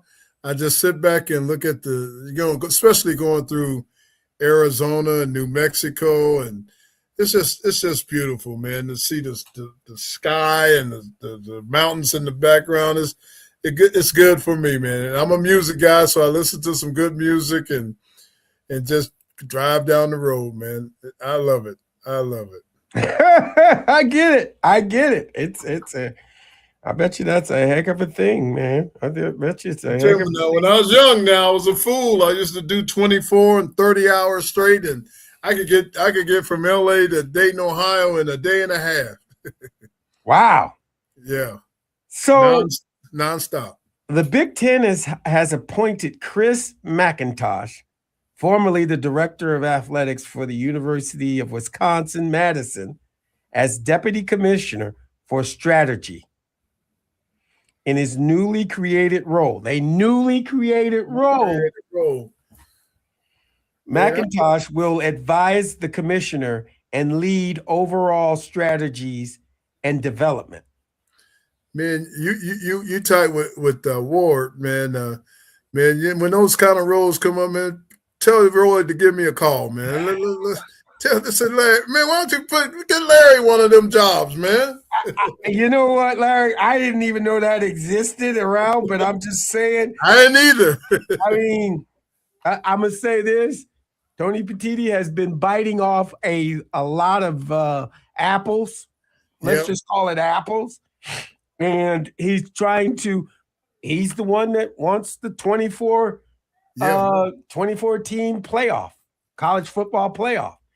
Whatever happened to remember the argument, debate that we were having a few months ago, and it was two Big Ten, SC and Michigan were holding out or something. What was that? Oh, that was all about it was private equity. That was private equity. That's right. Remember that? Right. Whatever happened with that? They sidestepped that. They put that to the side. They're trying to negotiate. They're still trying to negotiate it, but they put it so they can take the temperature down. That they needed to take the temperature down. Right, because you know the regents and everybody got involved. Remember? Right. Yeah, I remember that. Yep. Okay. So it's on the back burner right now. So what my thought is about McIntosh is that I think, I don't know exactly, Chris McIntosh, when I hear he's the deputy commissioner for strategy, well, who is the commissioner of strategy? He is. Now he is. He's the deputy commissioner. The commissioner brings I got you. Okay, I got it. Okay. So then he is going to work and try to help facilitate this strategy that they're trying to do. Right. So, like when they came up with the idea of having a in-conference tournament, you got the number one team in the Big Ten, the number 2 team in the Big Ten, and they play the 8th place team in the Big Ten and everything like that, who placed. And they wanted to have a tournament for all of the TV rights for Fox, Big Ten Network, NBC, CBS, and they were going to have games so they could do a little tournament, so people will watch those games even more to help the numbers, TV numbers, in college football. So he wanted to do that. Now, because they backed off of those, now we know we're having 12 teams again still, because nobody's moving around. Nobody wants a 24 team. I don't think the SEC wants to move on a 24 team thing. So SEC said, well, our hands are drawn. We're going to go back to what we currently have until we can come to an agreement, right? Right. Somebody's got to pressure someone. So hopefully this guy convinces Tony this is the route to go. We either go 12 or 16. Gotcha. And we try to get in as many teams as we can with 10 victories or 9 victories because they had a tougher schedule. You know what I'm saying? I got you. Yeah. So that's what I think that's where he's at. He's also looking at all those the the private equity thing. I'm sure he'll take a swing at that, look at that, and be able to manufacture something, or maybe throw it out the window. You know what I'm saying? Well, so Petiti, basically, I didn't hear much or see much of him during. He was sitting right behind the team really? at the basketball game. Oh, okay. The men's team, But you didn't hear it announced very much. He was in attendance, or the Big Ten commissioners here, or I didn't hear a lot of that during the. Well, they don't do that. They don't usually. I mean, all the commissioners go there because there's meetings going on, right, at the games and different things like that. So that being said, I think Tony Petiti was trying to take a low roll. You know what I'm saying? He's sight unseen. He's there, but he doesn't want to. He was there when they presented the national championship trophy to the team. He was there. Kevin was a lot more visible, I think, than Petiti. Kevin Warren. No, right now, look, Tony Petiti came in, and the first thing he did was suspend Jim Harbaugh. First thing he did was, okay, you guys are cheating. I need to suspend the head football coach because he's the top guy in Michigan football. So he didn't make himself too loved for the University of Michigan. You know what I'm saying? I got you. Everybody was angry with him. So now they got a strategy guy who, he's in charge of strategy. Where are we going with this? What we doing? Where's the Big Ten? Where is the Big Ten going a year, 5 years, 10 years from now? And this guy came from Wisconsin, you said? Yeah, he was a Wisconsin athletic director. Okay, gotcha. Okay. So, look, it's going to be interesting what he does and what he's supposed to do. But I'll give Tony Petiti, I'll give him credit for bringing in somebody to help him out. He's more of an insider who understands the Big Ten. You know what I'm saying? Yeah. Because Tony's not from the Big Ten. He doesn't know the Big Ten. Remember, he was the guy in charge of Major League Baseball's Major League Baseball television. Gotcha. Okay, that's right. And I think that's why he got hired. Was they? I was going to say they thought he did a decent job with that, right? Yeah. Right. Yeah. Okay. Yeah. So that's the thing. But I think it's great of him. If you have some shortcomings, you cover them. You bring some people in to help me. Hey, I need help. Right now I need help. I'm swimming. It's a great move. So many people with titles don't do that because they think they have to be the be all end all be all. And I commend someone that can admit that I don't know it all and I need some additional help here. And I commend them for that because they know what they're doing and everything like that. And I hope I've seen it too many times where people don't know what they're doing and they try to act like they got to know what they're doing because they have the title. And that's what I'm saying in this hiring whole cycle. Man, do your due diligence. Understand why and who you're hiring and why you're hiring them and what you need when you look and what you're looking for, I should say. And so many people with titles don't do that. They'll go by what the media says or y'all heard me preach during that hot coaching hiring period. Mm-hmm. Quit just shoveling the same old names. Do some work and find out who might fit you better than the same old name that in the circle, playing musical chairs with guys, Yeah. Right. So, look, he has a shortcoming, and if he's willing to admit that, I think it's great. I think it's great. And he's going to he'll have somebody else to work with, It takes something off of his plate, Exactly. I agree 1,000%. So let's see what it leads to. Exactly. It was incredible. And and you just think about it. You wonder, okay, what else is Tony Petitti preparing for? What else? Now that's me. What else are we going to see?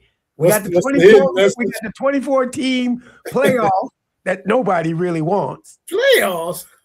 I mean, I at least I think people don't want. I mean, I could be wrong. They maybe they do want that. I mean, that's too much. It's a lot of teams. That's a lot of teams. That's too much. Especially, you can live with it in a non-contact sport like baseball or something, but football, you can't keep put more pounding on top of pounding. Well, yeah, and that's the problem. Then you gotta I think it was Paul. It was the commissioner of the NFL. He would like to work with the college commissioners and work something out. If he wants to do that, and he put that out there, why aren't you taking that and running with it? Right. You know what I'm saying? You can learn a lot from this man because he's run into a lot of issues that he had to before Tagliabue, before I'm just saying Roger Goodell wants to leave a legacy. Yes. And if you do it in college football, college athletics, it can happen. I tell you what, NFL owners are very pleased with him. He's made them a lot of money. He's brought in a lot of different entities, all the different television, streaming rights and all. Don't forget, they get looked at. They're getting investigated now. They're making too much money. They're getting that streaming going.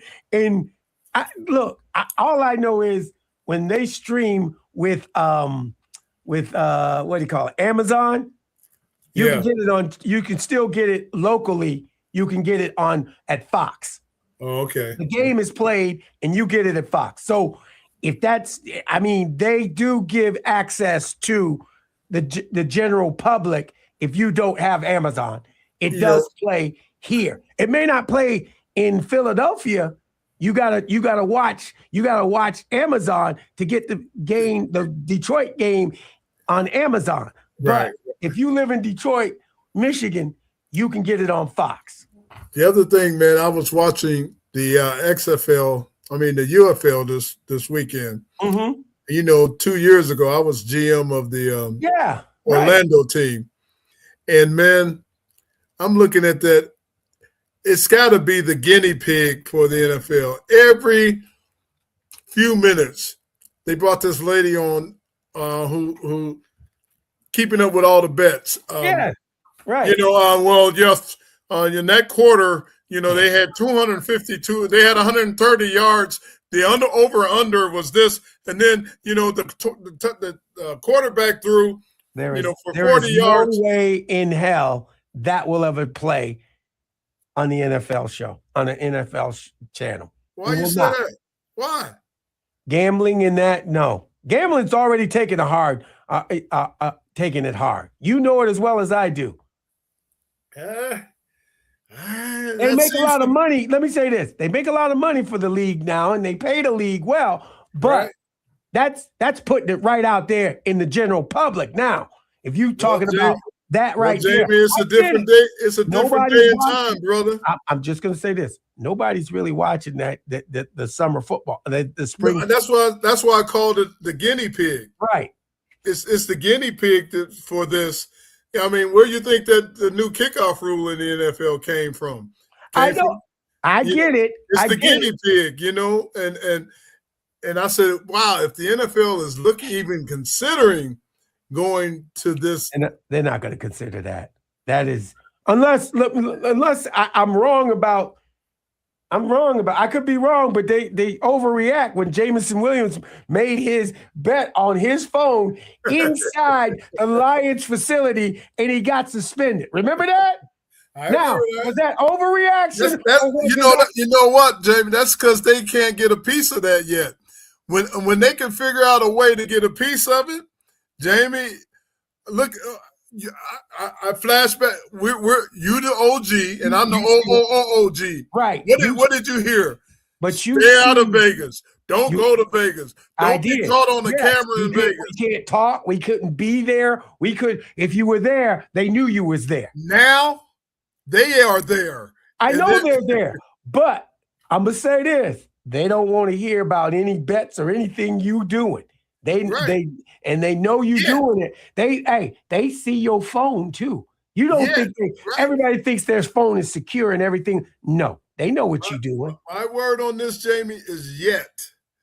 Until they can figure out a fail-proof, safe way of making the money, they'll just like they told us, stay away. Now they're in Vegas. That's what they're doing now. They're they're using the XFL or UFL. Yeah, I get it. I get what you're saying, but I'm saying, no, not in the big leagues. Not in the big leagues. I don't know. I don't know because. Money, Jamie, money changes things, man. It changes. Wait a minute. How much money do you think they're already? They're wait a minute. They're already jacking the TV prices. Right. They're already going back to the network saying, "We need this. We need this. We need this." Right? You know what? Guess what? As long as you're paying starting quarterbacks $40 million.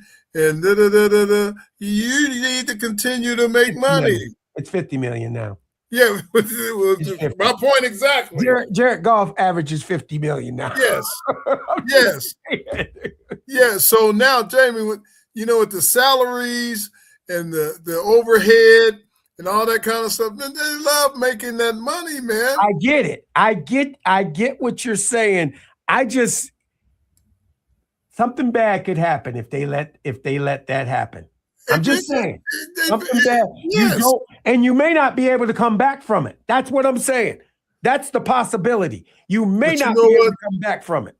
The way that they'll look at it is what can happen bad won't happen to them, the upper echelon, and it can happen down here, amongst the muckety muck. Wait a minute. I bet you it's a 10-year wait, dude. It ain't coming soon. It ain't coming to a theater near you. I'm just saying. I don't know, Jamie Morris. I don't know, man. He's got the money. I don't know, Mr. Jamie Morris. I think all I'm saying is that this is something that we guarded against so many years. Guarded against this. I know. Now you're telling me that there's a possibility of stepping your foot right into the mouse's trap. Well, let me do this. Let me tell you this.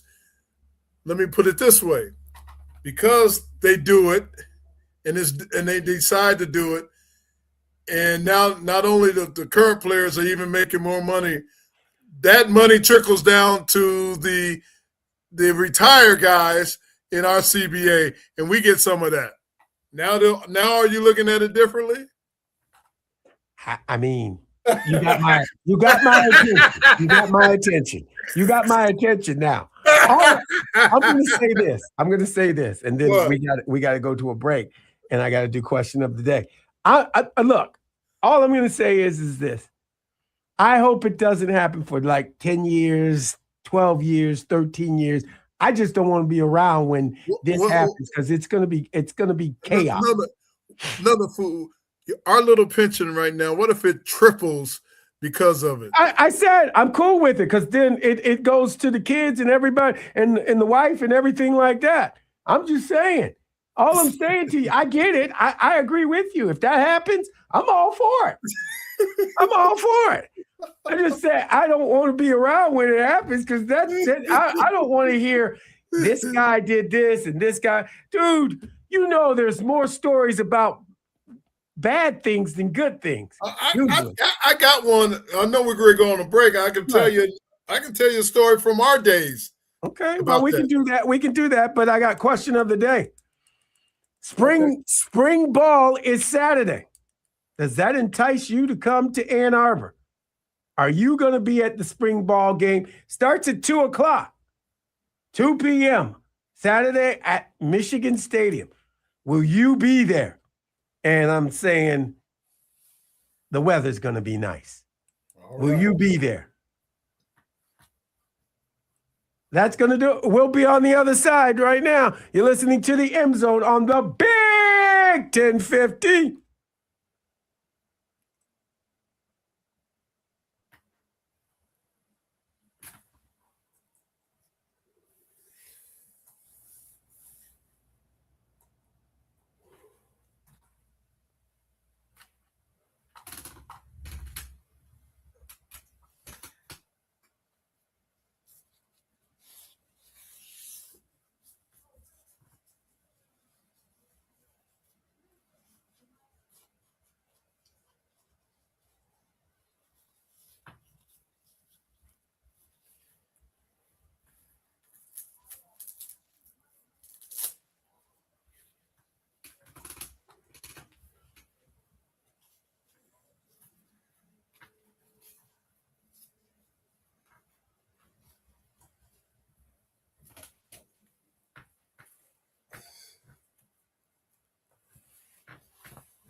What stands out?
Back in 30 seconds.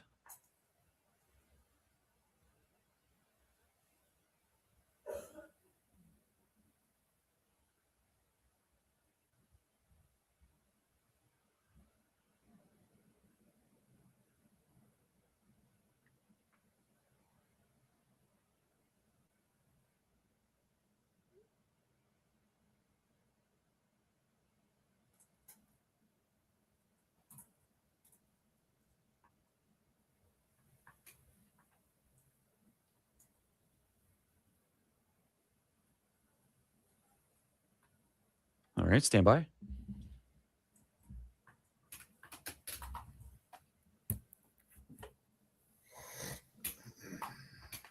Going live in 5, 4, 3, 2.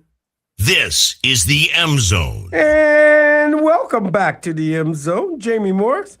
Eric Black on the other side of the glass, and you got Big Swede in the lofty levers. Yeah, I don't know if you heard, but last Wednesday, when you had to leave early with CJ, yeah, I had you down. Everybody gave me an A+. Get out of here! They just being nice to you. No, I had. Nice Let me tell you what I did too. What'd you do? Hey, welcome to the Big 1050. You got but then I said, you got Larry Lee on the West Coast. Hey, what's the weather like out there, Larry? I want to make people mad because you had good weather. We didn't. I had you down, man. Miz gave me an A++. Okay. All right. Yeah. I'll give you that. I'm gonna be at the spring game. Just letting you know, I'm gonna be there. You know, before we went off, we were talking about the money and the betting and all that kind of stuff. Yep. I think you've heard me tell you this story on the air before. One year I'm in Vegas, and me and Mark Nichols, Lions wide receiver, my best partner, we go to breakfast one morning, and we see Dwight. What's the old tight end for the 49ers? Dwight. I can't think of his last name. Anyway, we're at breakfast with Dwight, and Dwight's, man, like purple, sweating. And we said, what's wrong, man? What's wrong with you? He said, man, I just lost $1 million of DeBartolo's money playing Baccarat. And we said, that's one hell of a player-coach relationship. Exactly. Right, you know that. That's the truth. And that's a true story. True story. Dwight, what's Dwight's last name? The wide receiver. Dwight Clark. Dwight Clark. Yeah. Come on, man. I got you. I couldn't think of Dwight Clark, man. So Dwight sweating up a storm, and man, we were sitting there having breakfast, and he said, man, I just lost $1 million of DeBartolo's money playing Baccarat. And we said, wow, that was too much for, so there could be some bad stories like that. I'm just telling you, it's going to be bad if they do this. Look, it's bad. It's bad juju I have for them. That's not. I hear you. You can't do this. I hear you, but I'm saying they're going to do it anyway. I mean, isn't the NBA? Didn't NBA? I mean, our boy Chauncey. Yeah, Chauncey's in trouble. Yeah, right now. Yeah, I hear you. That guy was Mr. Clean, Mr. Clean. But the greed factor, Jamie, the greed factor is what's going to win. I get it. I get what you're saying. I get it. But what I'm saying to you is that it's not worth it. It's really not worth it. It's not worth having your name dragged on national TV saying that you're doing this and doing that. And you're trying to say I didn't do it. Well, that's what I'm saying. The lower level guy's name will be dragged in the mud. The upper level owners and those kind of folks, their name's not going to be dragged in the mud. Right. I get it. I hear what you say. I think it's coming. I think the day is coming. It's going to be wide open gambling. Wide open gambling. That's crazy. I'm just saying it's crazy. I think that day is coming. What's your question of the day?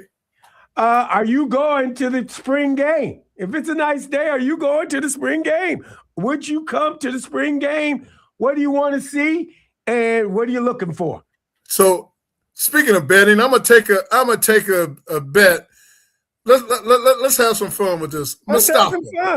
Mustafa over or under that he's going to. Oh, he going to the spring game. Okay. He going. Right, he's going to the game. Yeah. Okay. You ain't got to worry about Mustafa. He going to the spring game. He's going to the spring game. Yeah. Rodney, he going to the spring game. Okay. That's the over and under. You with the over.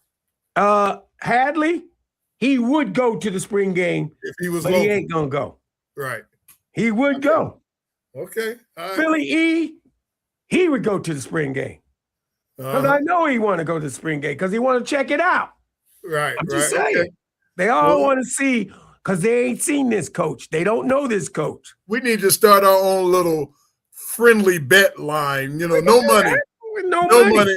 Every day we have some kind of friendly little, you know, since everybody else is going to gambling, ours will be fun, friendly gambling. No money, no nothing, but over and unders on various things and that kind of stuff. I'm good with it. 734-998-1050. Hadley, what's up? Point out some other people. Over or under, is Ken going to go? No, Ken ain't going. He's going to watch. If it's on TV, he'll watch it. Yeah, it will be on TV. It's on BTN. Okay. Anybody else? What about E? What about E?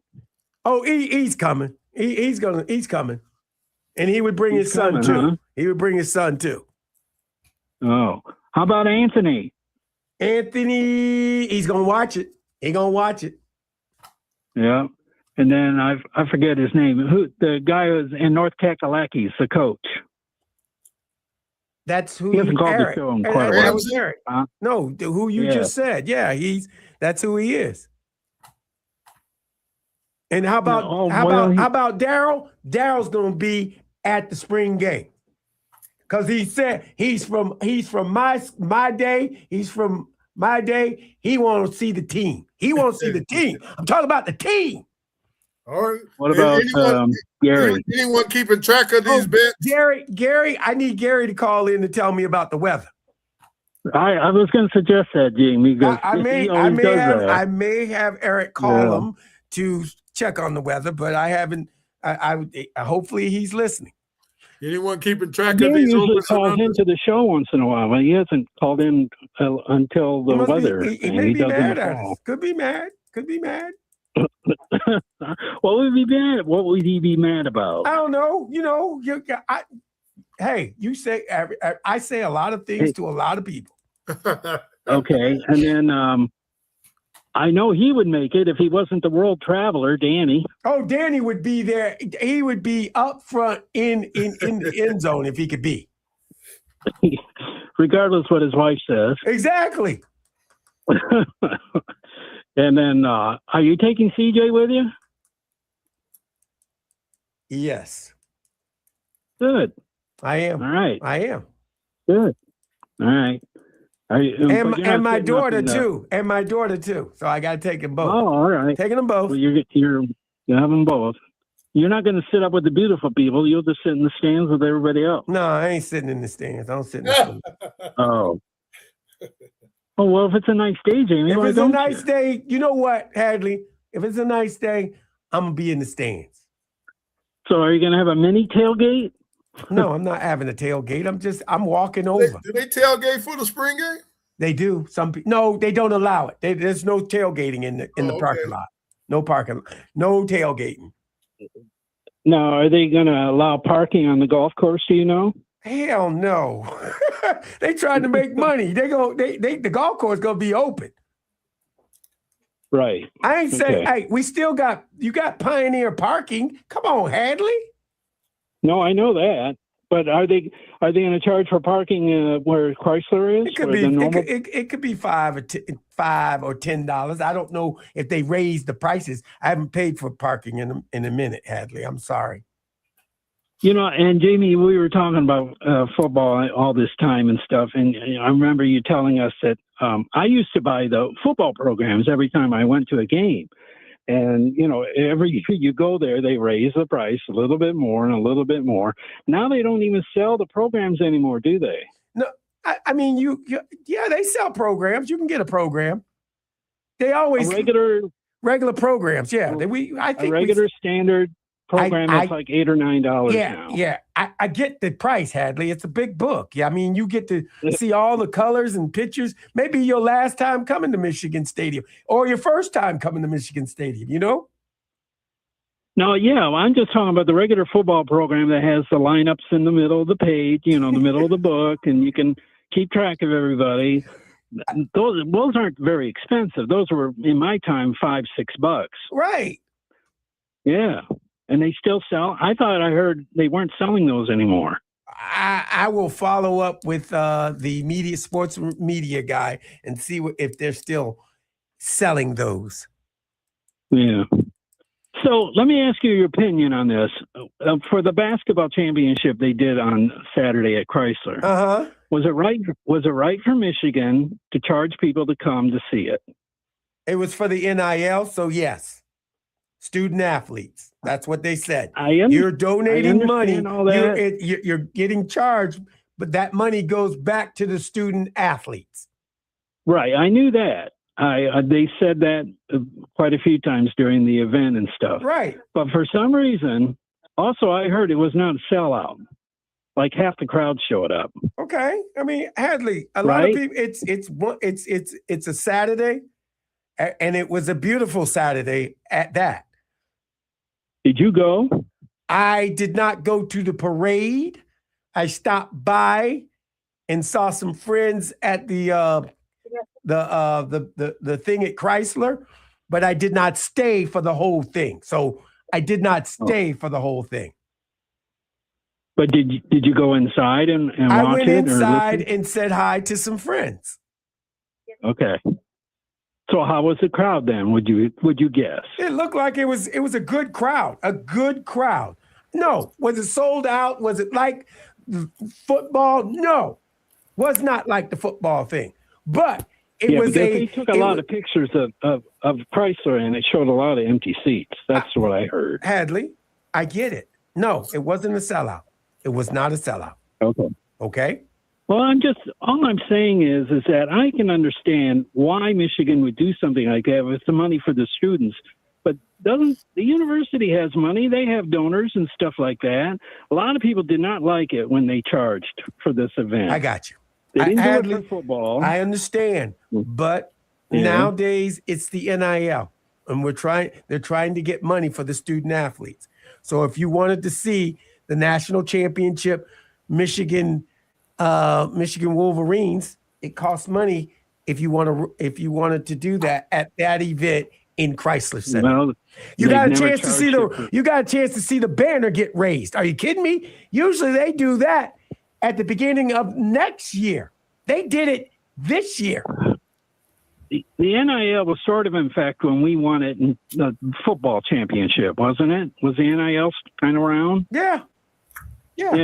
Well, they didn't charge people to come. They did charge people to come to that event. They did charge, but not as much as they charge for this one. I don't know that right now, but I will find out. Hadley, I gotta go. I gotta take the next call. Okay. Right on. But I'll find out. Thank you. 734-998-1050. What's up, Rodney? Hey, how are you, J-Mo? How are you today? I'm good. How are you? Oh, not too bad. I'm playing some golf. Didn't do so well, but that's all right. Did you gamble? Did you lose money? That's where I was at the casino when Michigan was playing, actually. They had the game up right in front of my roulette table, and we were getting down. Right, I got you. I left with a few tokens in my pocket. I'm not going to say I didn't do bad. Well, good. I'm glad. Hey, if you walked out with some money in your pocket, you beat them. Yeah, I count the cash I walk in with, and then when I walk out, I check the wall a couple days later. I go to a casino. I used to just come in with $100. Now I come in with $200. That's my donation to them. Yeah, that's me too. I walk in with $200, and if I leave with and I stay there pretty much for a few minutes. I never. No, I'm not like my wife who goes to the slot Kendrick, machine. what are you saying so what for? I don't know what you're saying so what for. Explain that for me. Go ahead. I'm sorry, Rodney. No problem, J-Mo. J-Mo, I think they should have charged for all that stuff that was going on. And yeah, of course. Why not? I mean, who's to say what that NIL money is going to go to for the basketball people? Right. They've sat there. I mean, there's other sports other than football and basketball. Maybe some random golfer gets a few bucks, or somebody else, soccer player. I don't know, you name it, here's a couple extra dollars to, go get a pizza or something once a month. I mean, you don't know exactly how you distribute that money, but you know what? It's just money. I mean, it's revenue. And if you support your team, you should. Okay. I don't have a problem with it. I think they should have. Look, I had no problem with it. I mean, if you don't, you could have watched it on TV. You didn't have to go. They televised it, so you don't have to go. I know that. I mean, look, I watched it on TV. Right. If you don't want to pay and go, but there are people that wanted to be a part of the whole thing. I mean, I know Clemson charges $2,500 just to park their cars for a football game. Oh, a parking pass is golden. I'm gonna tell you that right now. Sometimes the tickets go less. The tickets inside the stadium go less than the parking passes. $2,500 per parking spot, and they have about 20 acres around their school that they fill in. So they're making coin. And everybody I talk to when I wander around down there, they say it's a donation. Okay. Isn't it? It is a university. I mean, that's true. Yeah. I'm just saying they are, All right, here's a question for you that I've been dying to ask you. Okay. You used to watch cartoons back in the day. You're roughly the same age as me. Yep. What cartoon would you want me to what cartoon would you want to make a movie into? A movie into? Yeah. It would be Hong Kong Phooey. Animated? Hong Kong Phooey. Number one super guy. You just made my mind go, and I'm like, Hong Kong Phooey. That's not a bad one. I'll give you that one. I was thinking this one, though. I mean, you can't go with a Super Prince because they've done enough Marvel things. We've already been there and done that. Go ahead. Yeah, exactly. I was going to go with Fat Albert and the Gang. They already did a movie. Yeah, they did a movie on that. Already been done. That's been done, bro. I have to watch it. Did the guy walk around a ski mask? Yep. They had, Abba Wamba, Yuba Duba. Remember, he used to talk about like this. You need to stop right now.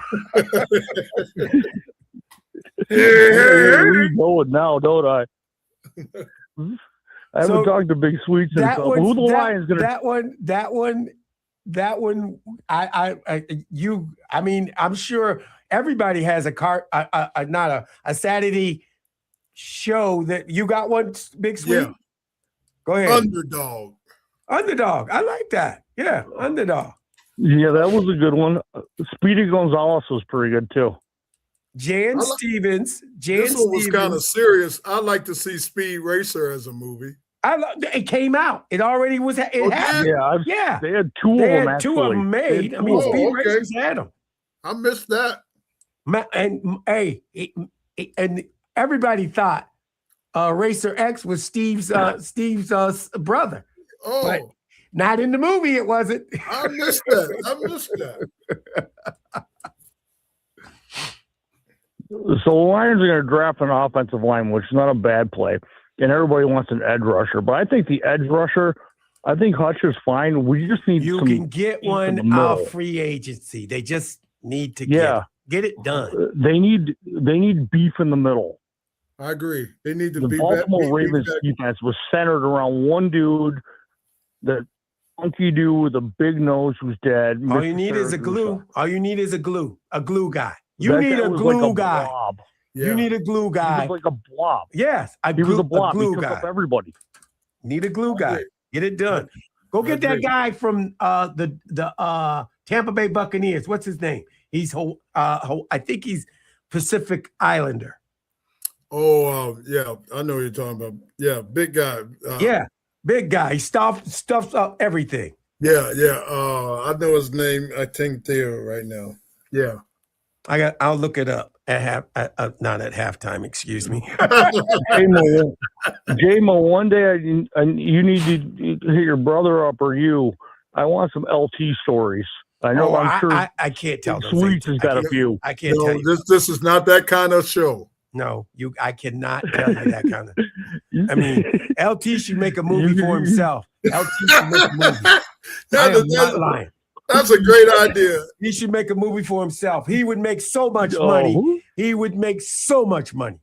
But you know, the problem is, if you watch him interview, he tells so many stories for free. He needs to save them. He gives them away. He gives the stuff away.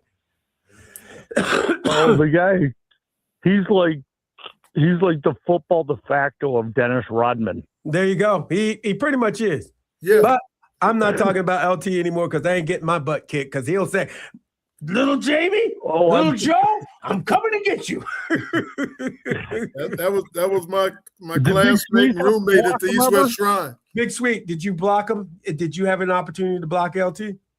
No, I played in the game against the Giants, but I was a guard. He was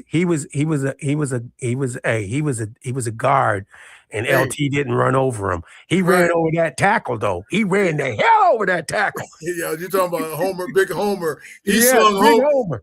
He slung Homer around like Homer. He said, "This is the guy." They circled him and said, "He's the guy." He slung Homer around. He had Jim Burt in the middle who took up all the space. LT had all kinds of people. That whole defense was good. Don't forget they had the kid from Michigan State. Oh yeah, who couldn't tackle Randall Cunningham. Carl Banks. Remember that? Carl Banks, our boy Pepper. We bounced right off him.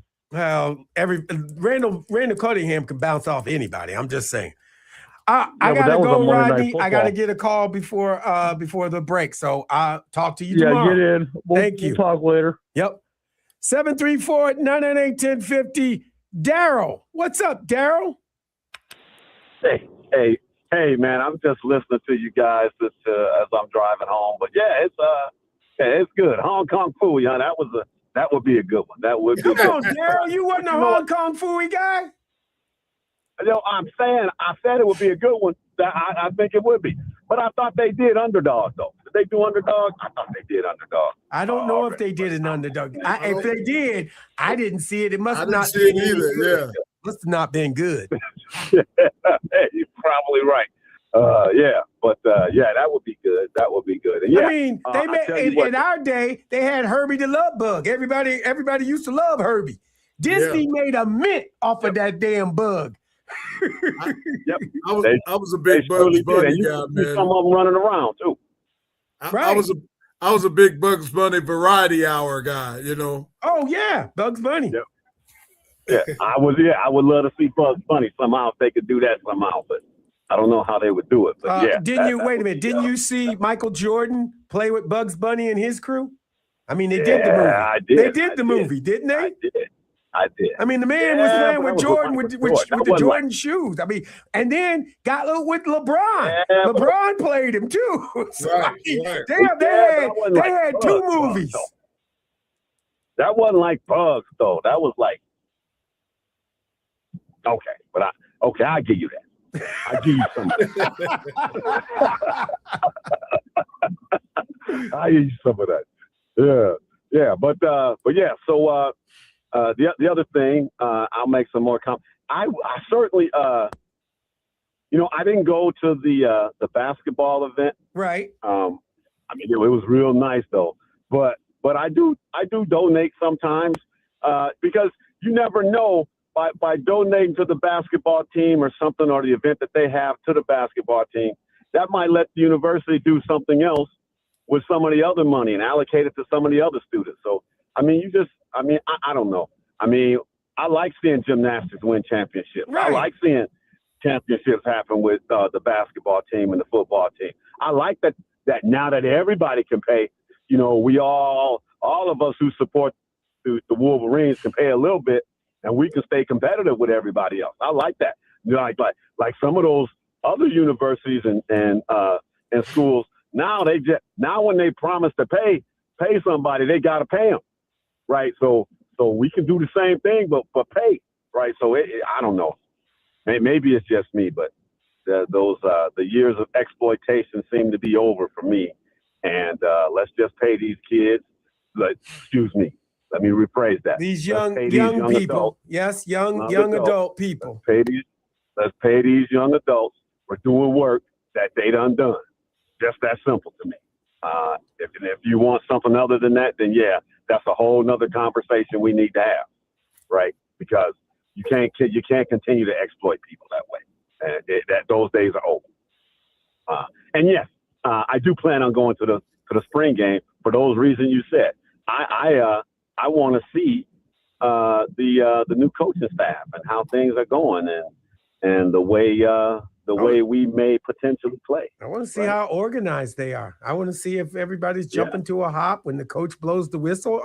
I mean, there's little things I want to see. Yeah, me too. Like the Hyder kid, right? I want to see him. Oh, and the car kid. You ain't gonna see I him. want to see how they ain't releasing. Wait a minute. I don't think they're gonna release the missile. Oh, you ain't gonna think you're gonna see any one of those? I don't think you're gonna see the missile. I don't think you're gonna see the two missiles. They're gonna be on lockdown. Yeah. The four receivers that he named, you know what? the four receivers he named at his first press conference, I don't think you're gonna see them either. Okay. I ain't gonna see them either. So I ain't gonna get a chance to see Rob Moore. No, you ain't gonna see that. Nope. I ain't gonna see Rob Moore. Okay, all right. Well, you know what? I'll come anyway just to support. Right. Well, that's as long as it's not raining too much. It's always nice. They got popcorn and they got all kinds of stuff waiting for you. Yeah. They'll sell you a poncho too. They good. have a ton of ponchos for everybody. Right. Just like Disney, they'll go up in price as soon as the rain hit. I would create They $3 now. When it starts raining, they $10. I'd create a national championship souvenir cup.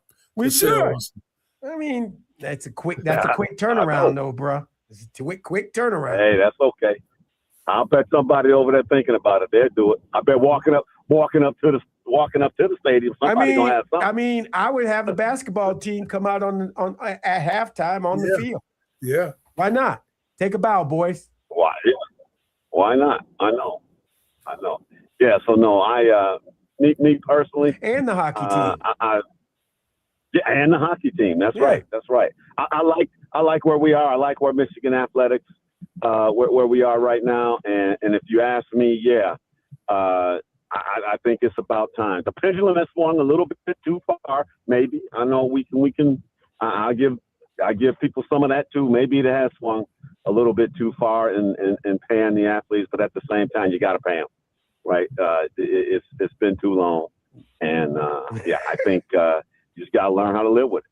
Well, but anyways, that's just me. Well, thanks, all right, guys. Thanks. Appreciate it, I'll Daryl. let you go. Drive safe. Yeah, appreciate it. We need to go to a break.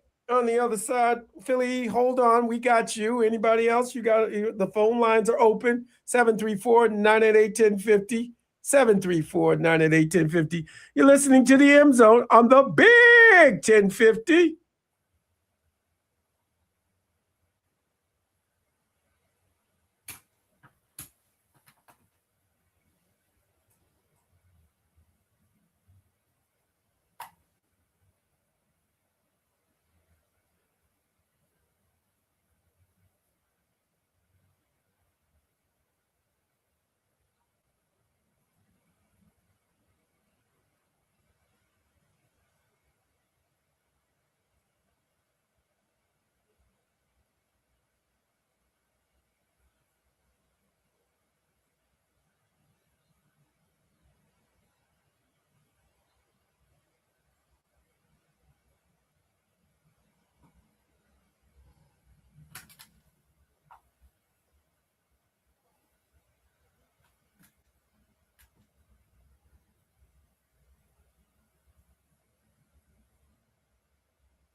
Live in 30 seconds.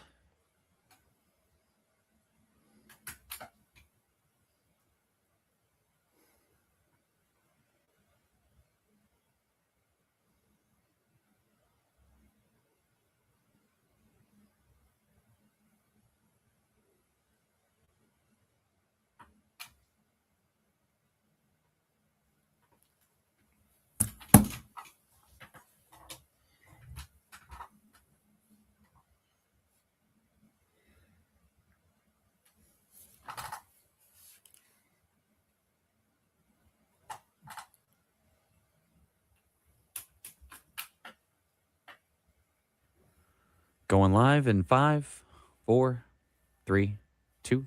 This is the M Zone.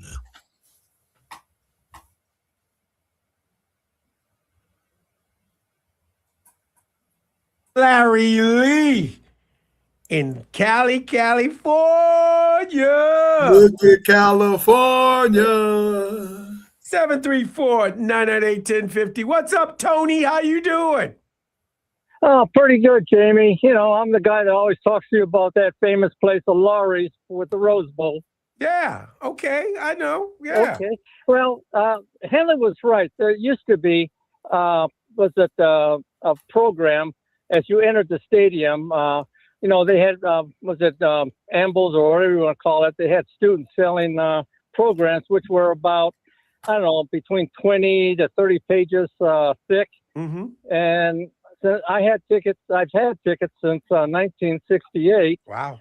And I remember 68, the program cost 25 cents. And then in 69, it went up to 50 cents. And how I remember that is because I collected all the programs up to about 1980, and I sold them to a collector. But I kept one. And that one was the 1969 program where we beat Ohio State. Mm-hmm. And I've kept that one. People have always asked me how much you want for it. I said, it's not for sale. But anyhow, from 50 cents, I can't remember the years, but the program went up to $1. And the last I remember, concretely, it went up to $2.50. And from $2.50, I don't remember ever seeing it ever again. Because I'm just going from memory from the ones that I had up to 1980. And then in 1980, it was being sold for $2.50. But Henley was right. As you walk into the stadium, the guy was there, the young man in his booth. He was selling the program. So Right. hopefully that will help somewhat solidify some of the information or whatever. But I just wanted to get this with you because he brought up something that I remember. And even then, Jamie, in 1969, a hot dog cost 75 cents at the stadium. hey, wait a minute, hold on. And it wasn't ketchup. It was with mustard. Well, that's what a hot dog should be with. Right. That's right. Mustard. I'm a believer in that. I'm Me not too. a ketchup guy. I don't put ketchup on mine. I remember you and Mr. Leach used to go at it all the time between ketchup and mustard. Right. I mean, I love mustard on my hot dog. You don't like mustard? I love it. Oh, you love it. You like to put ketchup on it too? No, mustard. Okay. See, that's what I said. Well, you know, you put ketchup on it. And in my Catholic religion, that's a mortal sin, man, putting ketchup on a dog. I put ketchup on it for my 5-year-old now. That's different. That's a different age. At age 13, this is what my dad said to me. At age 13, you almost a man, boy. Put that damn ketchup down. Okay, Jamie, I'll let you go. I just wanted to get something over to you. Thanks, Tony. Appreciate it.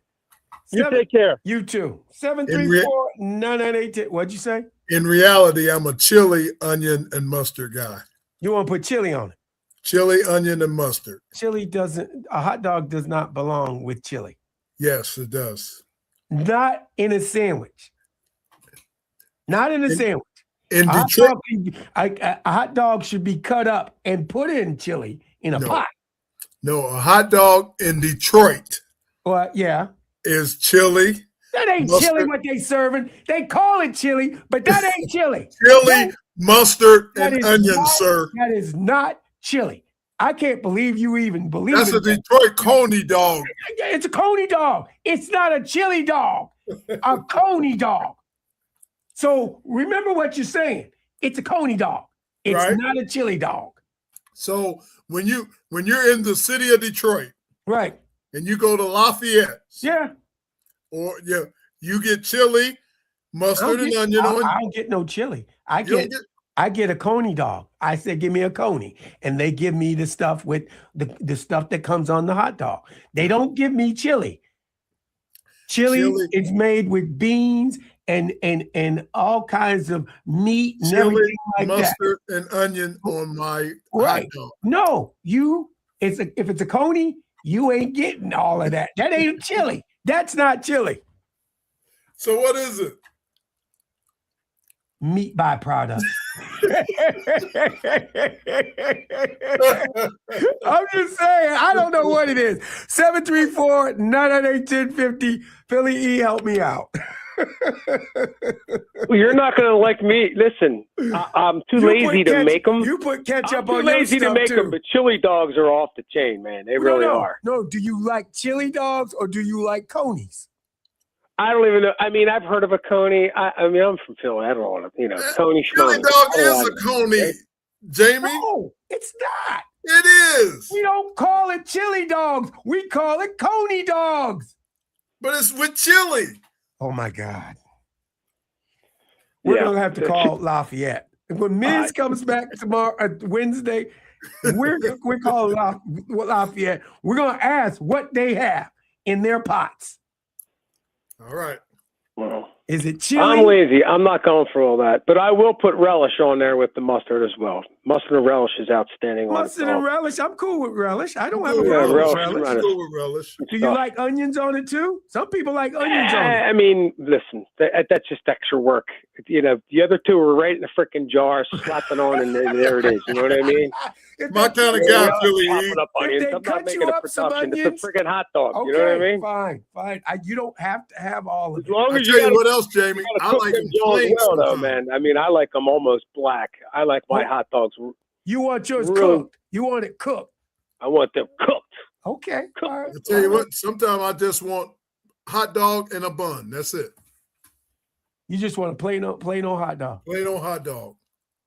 I mean, I can do that especially if it's well done Wait a and minute. there's Who no eats condiment. a plain hot dog? I can do it. I can do it. You Yeah, got as to long be as it's 7 cooked well. years old to eat a plain damn hot dog. That's all I'm saying. Well, listen, in my house, you're always going to have some type of condiment. I'm a grown man. I mean, you Right. have that stuff in the refrigerator. Hey, do you put mayonnaise on your hot Hell dog? No. Hell, I didn't put that freaking mayonnaise on. No. There's a lot of people that put mayonnaise on their hot Oh, dog. they got issues. What I tell you? Just saying. What was I going to say? Oh, and if you stop and think about it, if you're going to make a movie out of a freaking cartoon Yeah. that's going to be action packed and you could actually make it somewhat realistic, Right? why don't you go with Johnny Quest? I would think that would There be you like go. a really They good. already did. They did Oh, that one okay. too. They made Okay. that one too. They made Yeah, a Johnny Quest movie. Yes, they made a Johnny Quest movie. I It didn't missed work. that one Wait a minute. too. It didn't work out. They couldn't Oh. get it. They didn't get it done. Hey guys, They we're had to all do in the, if you do it right. I mean, that could be along the lines of like They an could Indiana probably Jones do a type of Johnny flick. Quest movie now because we have all the necessities of what Yeah. they do, what they need. we're all in that If you same. could do an Indiana Jones flick, you could do a Johnny Quest flick. It's basically Right, the exactly. same type of. I just thought of one, guys. We're in the same age group. George of the Jungle. That's a good one. I like that. George of the George of the Jungle. George of the Watch out for that tree. So I just there's a young lady that just texted me Yeah. and she said the Coney sauce. It's called Coney sauce. It's not called chili. It is called Coney sauce. Okay. Where is she from? Where she's not She's from from Detroit. Michigan. She's from Detroit. I'm just telling you, it's called Coney sauce. Coney sauce. I never heard that term. That's why I said they don't call it chili. They call it Coney sauce. Okay. All right. Sorry, Philly. Go ahead. No, hey, it's all good. And by the way, that was me that said Michigan and Detroit. It's going to be a double. It's going to be a double celebration for you all. Yeah, it was Philly. It was Philly. Yeah, it was me. Yeah. Yeah. I love how ESPN's trying to pump up the Lakers, and I get it. They're hurt now, but I don't care how many points Luka's going to score. That team's not winning any championship. That phony-ass team, give me a break. Get the hell out of here.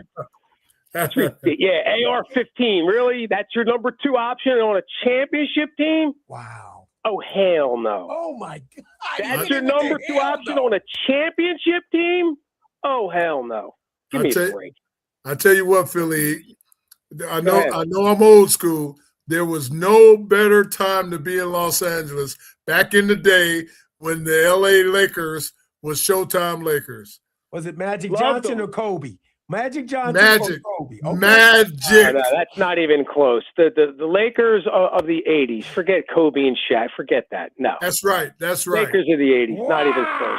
Wow. That's right.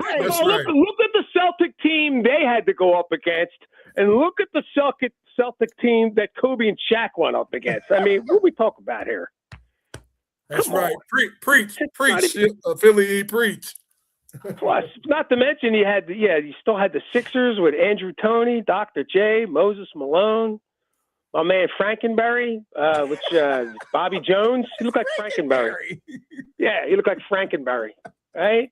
Plus the Milwaukee Bucks. Give me a break. Paul Pressey, Sidney Moncrief. Yep. Kendrick, they already made a Tarzan movie. What are you talking about? He's preaching. He's preaching right now. Let the man preach. Preach. I'm just saying it like it is. It's like I'm not talking to Philly. Close. I'm talking to Kendrick, who's on the Facebook page right now. Oh, okay. Well, anyway, it's been great to see a lot of the celebrations and a lot of the podcasts on the internet. It's good stuff. And some people brought up the '89 team, and you know what? I think some people have made some points that they're a little undersold at this point, but it's, by the way, I got to call out Stephen A. and Jason Williams. When they talked about Michigan basketball, they couldn't even get the names right. Freaking Jason Williams kept calling Glenn Rice. He kept calling him, he kept calling him freaking,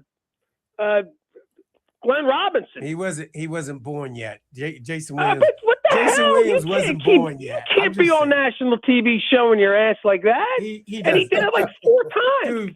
Dude, Michigan for him, he's a dookie. Don't take that wrong. He's a dookie. He you know what he is. Yeah, well, Stephen A. He called him Bill Frieder. And Stephen A. Frieder. Let it lay like that. Stephen A. He's not. He doesn't like Michigan either. They all. Yeah, he doesn't know it. Have you had some Coney sauce? Next time you come to town, we should go downtown and get some Coney sauce at American. And we're gonna go downtown and get some chili dogs. They're Coney dogs. They're not called chili dogs. Anyway, Jamie, I have to say the reason, and listen, you have to know this in real time, and I don't think people can do that if they didn't live through that '89 season. To me, that 1989 team represented an entire period of guys. Yes, your buddy Butch. Yep. Yeah, all of those guys. They represented all of those guys because in those days, everybody stayed 4 years. And listen, this probably pissed you off like it did me. But when the Yankees finally lost to the Dodgers in '81, they blew that series. Right. They blew that series. Yep. But I look back on that now, and I'm kind of glad because I'm happy for Shea and Garvey and Russell and Lopes and Dusty Baker and Yeager and all those dudes who had that great run from 74 to 81 and really didn't have a whole lot to show for it. Right. up until 81. And I get it. They added like Guerrero and Steve Howe, and of course they had Fernando Manny and all that. But, in those days, the transition is so slow. It's like that whole group of guys won. Well, when they won it in 1989, I felt like Tim McCormick, Eric Turner, your buddy Butch, Relford, I felt like all of those guys won because that 89 team represented that whole run of dudes. You know what I mean? Yeah. And because of this whole thing with the portal and NIL, that doesn't really happen anymore because these guys are here a year or two possibly and they're gone. So to me, that's what made 89 so special. It's like, okay, it's kind of like a pro team because they're there 4 years. They finally won one. You thought it was the same group of dudes, but it kind of wasn't, but it kind of was, So to me, that's what made 89 so special. But in terms of like the greatest team in Big Ten history and all that, the best team in Michigan, listen, you can only go by the type of year you had in that season. And what we did this year is just absolutely unprecedented of any team. Like the only teams that you can even put in the conversation, and I said this a month ago, is the 76 Indiana team and the 60 Ohio State team. Right. With Havlicek and what's his name? I played for I can't think of his name. Great player though. Bill Bradley. No, he played for Princeton. No, the guy played for the Knicks, the same team, Knicks. This is one of the greatest players in Big Ten history that went to Ohio State, and I can't think of his name. But you know who I'm talking about. Not to mention Knight was there too. But listen, I've said this before, and it's apples and oranges compared to what the 76 Indiana team had to go through. And listen, I know eras are different, but if I told you before, if you took that 76 Indiana team and you placed them not 20 years later or 30 years later, just by 1982, 83, they're not going undefeated in 1982 or 83. Not with Ewing and Ralph and Hakeem and Keith Lee, and the Big East was finally churning up. You know what I mean? Yeah. And quite frankly, you think about it. The ACC was even better then because now you got Coach K in place, you got Bobby Cremins in place. You know what I mean? You got Valvano in place.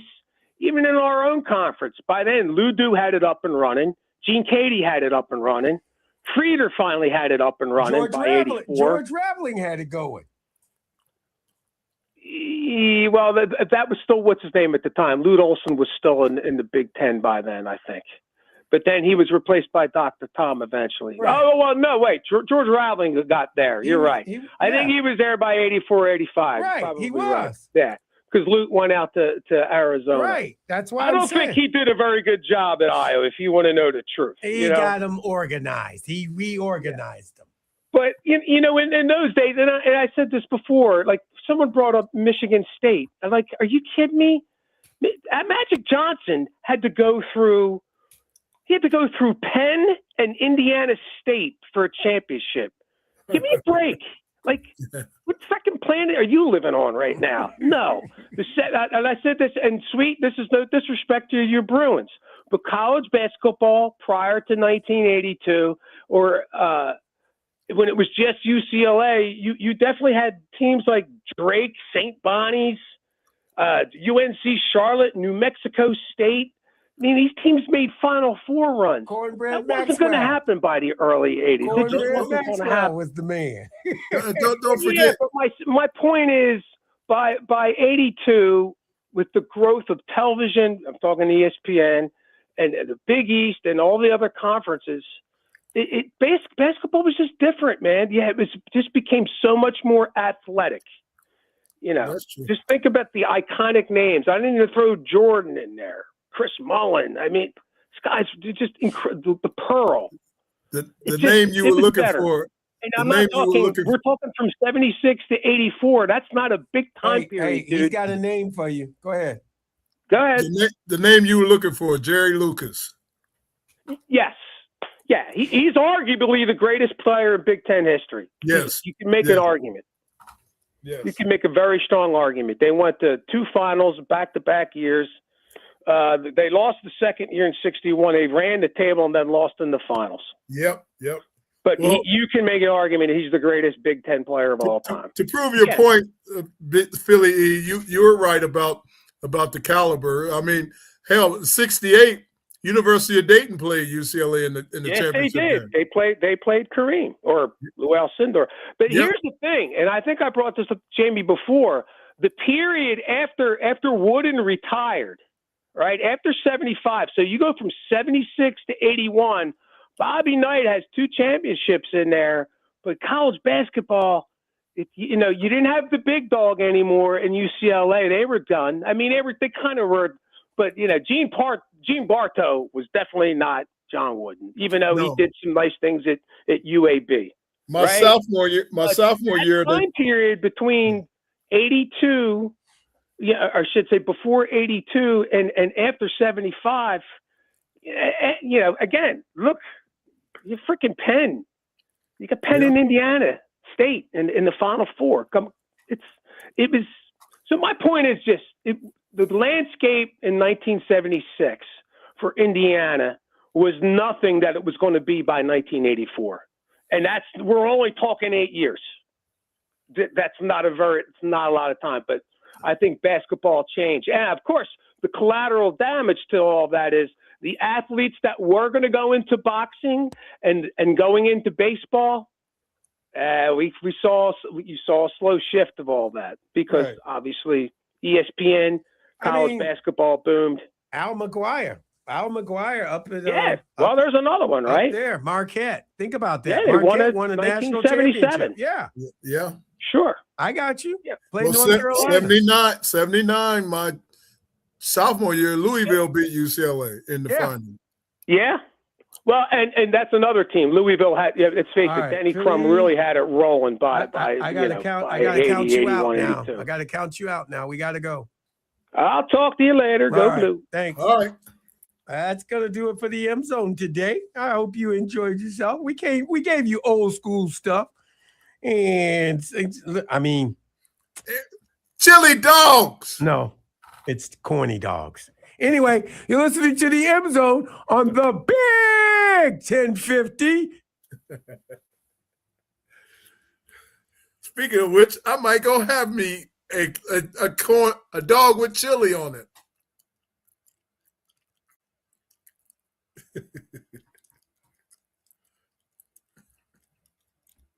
In Flint, they got Flint dogs. Right, I heard of that. And they don't claim anything to do with Detroit. They don't want nothing to do with Detroit. They talk not about even the water. Like they dogs. They not even the water. Right, exactly. All right, I'm going to miss tomorrow, but I'll see you Wednesday. All right, talk to you. All right, guys, take care. Yep. Crazy.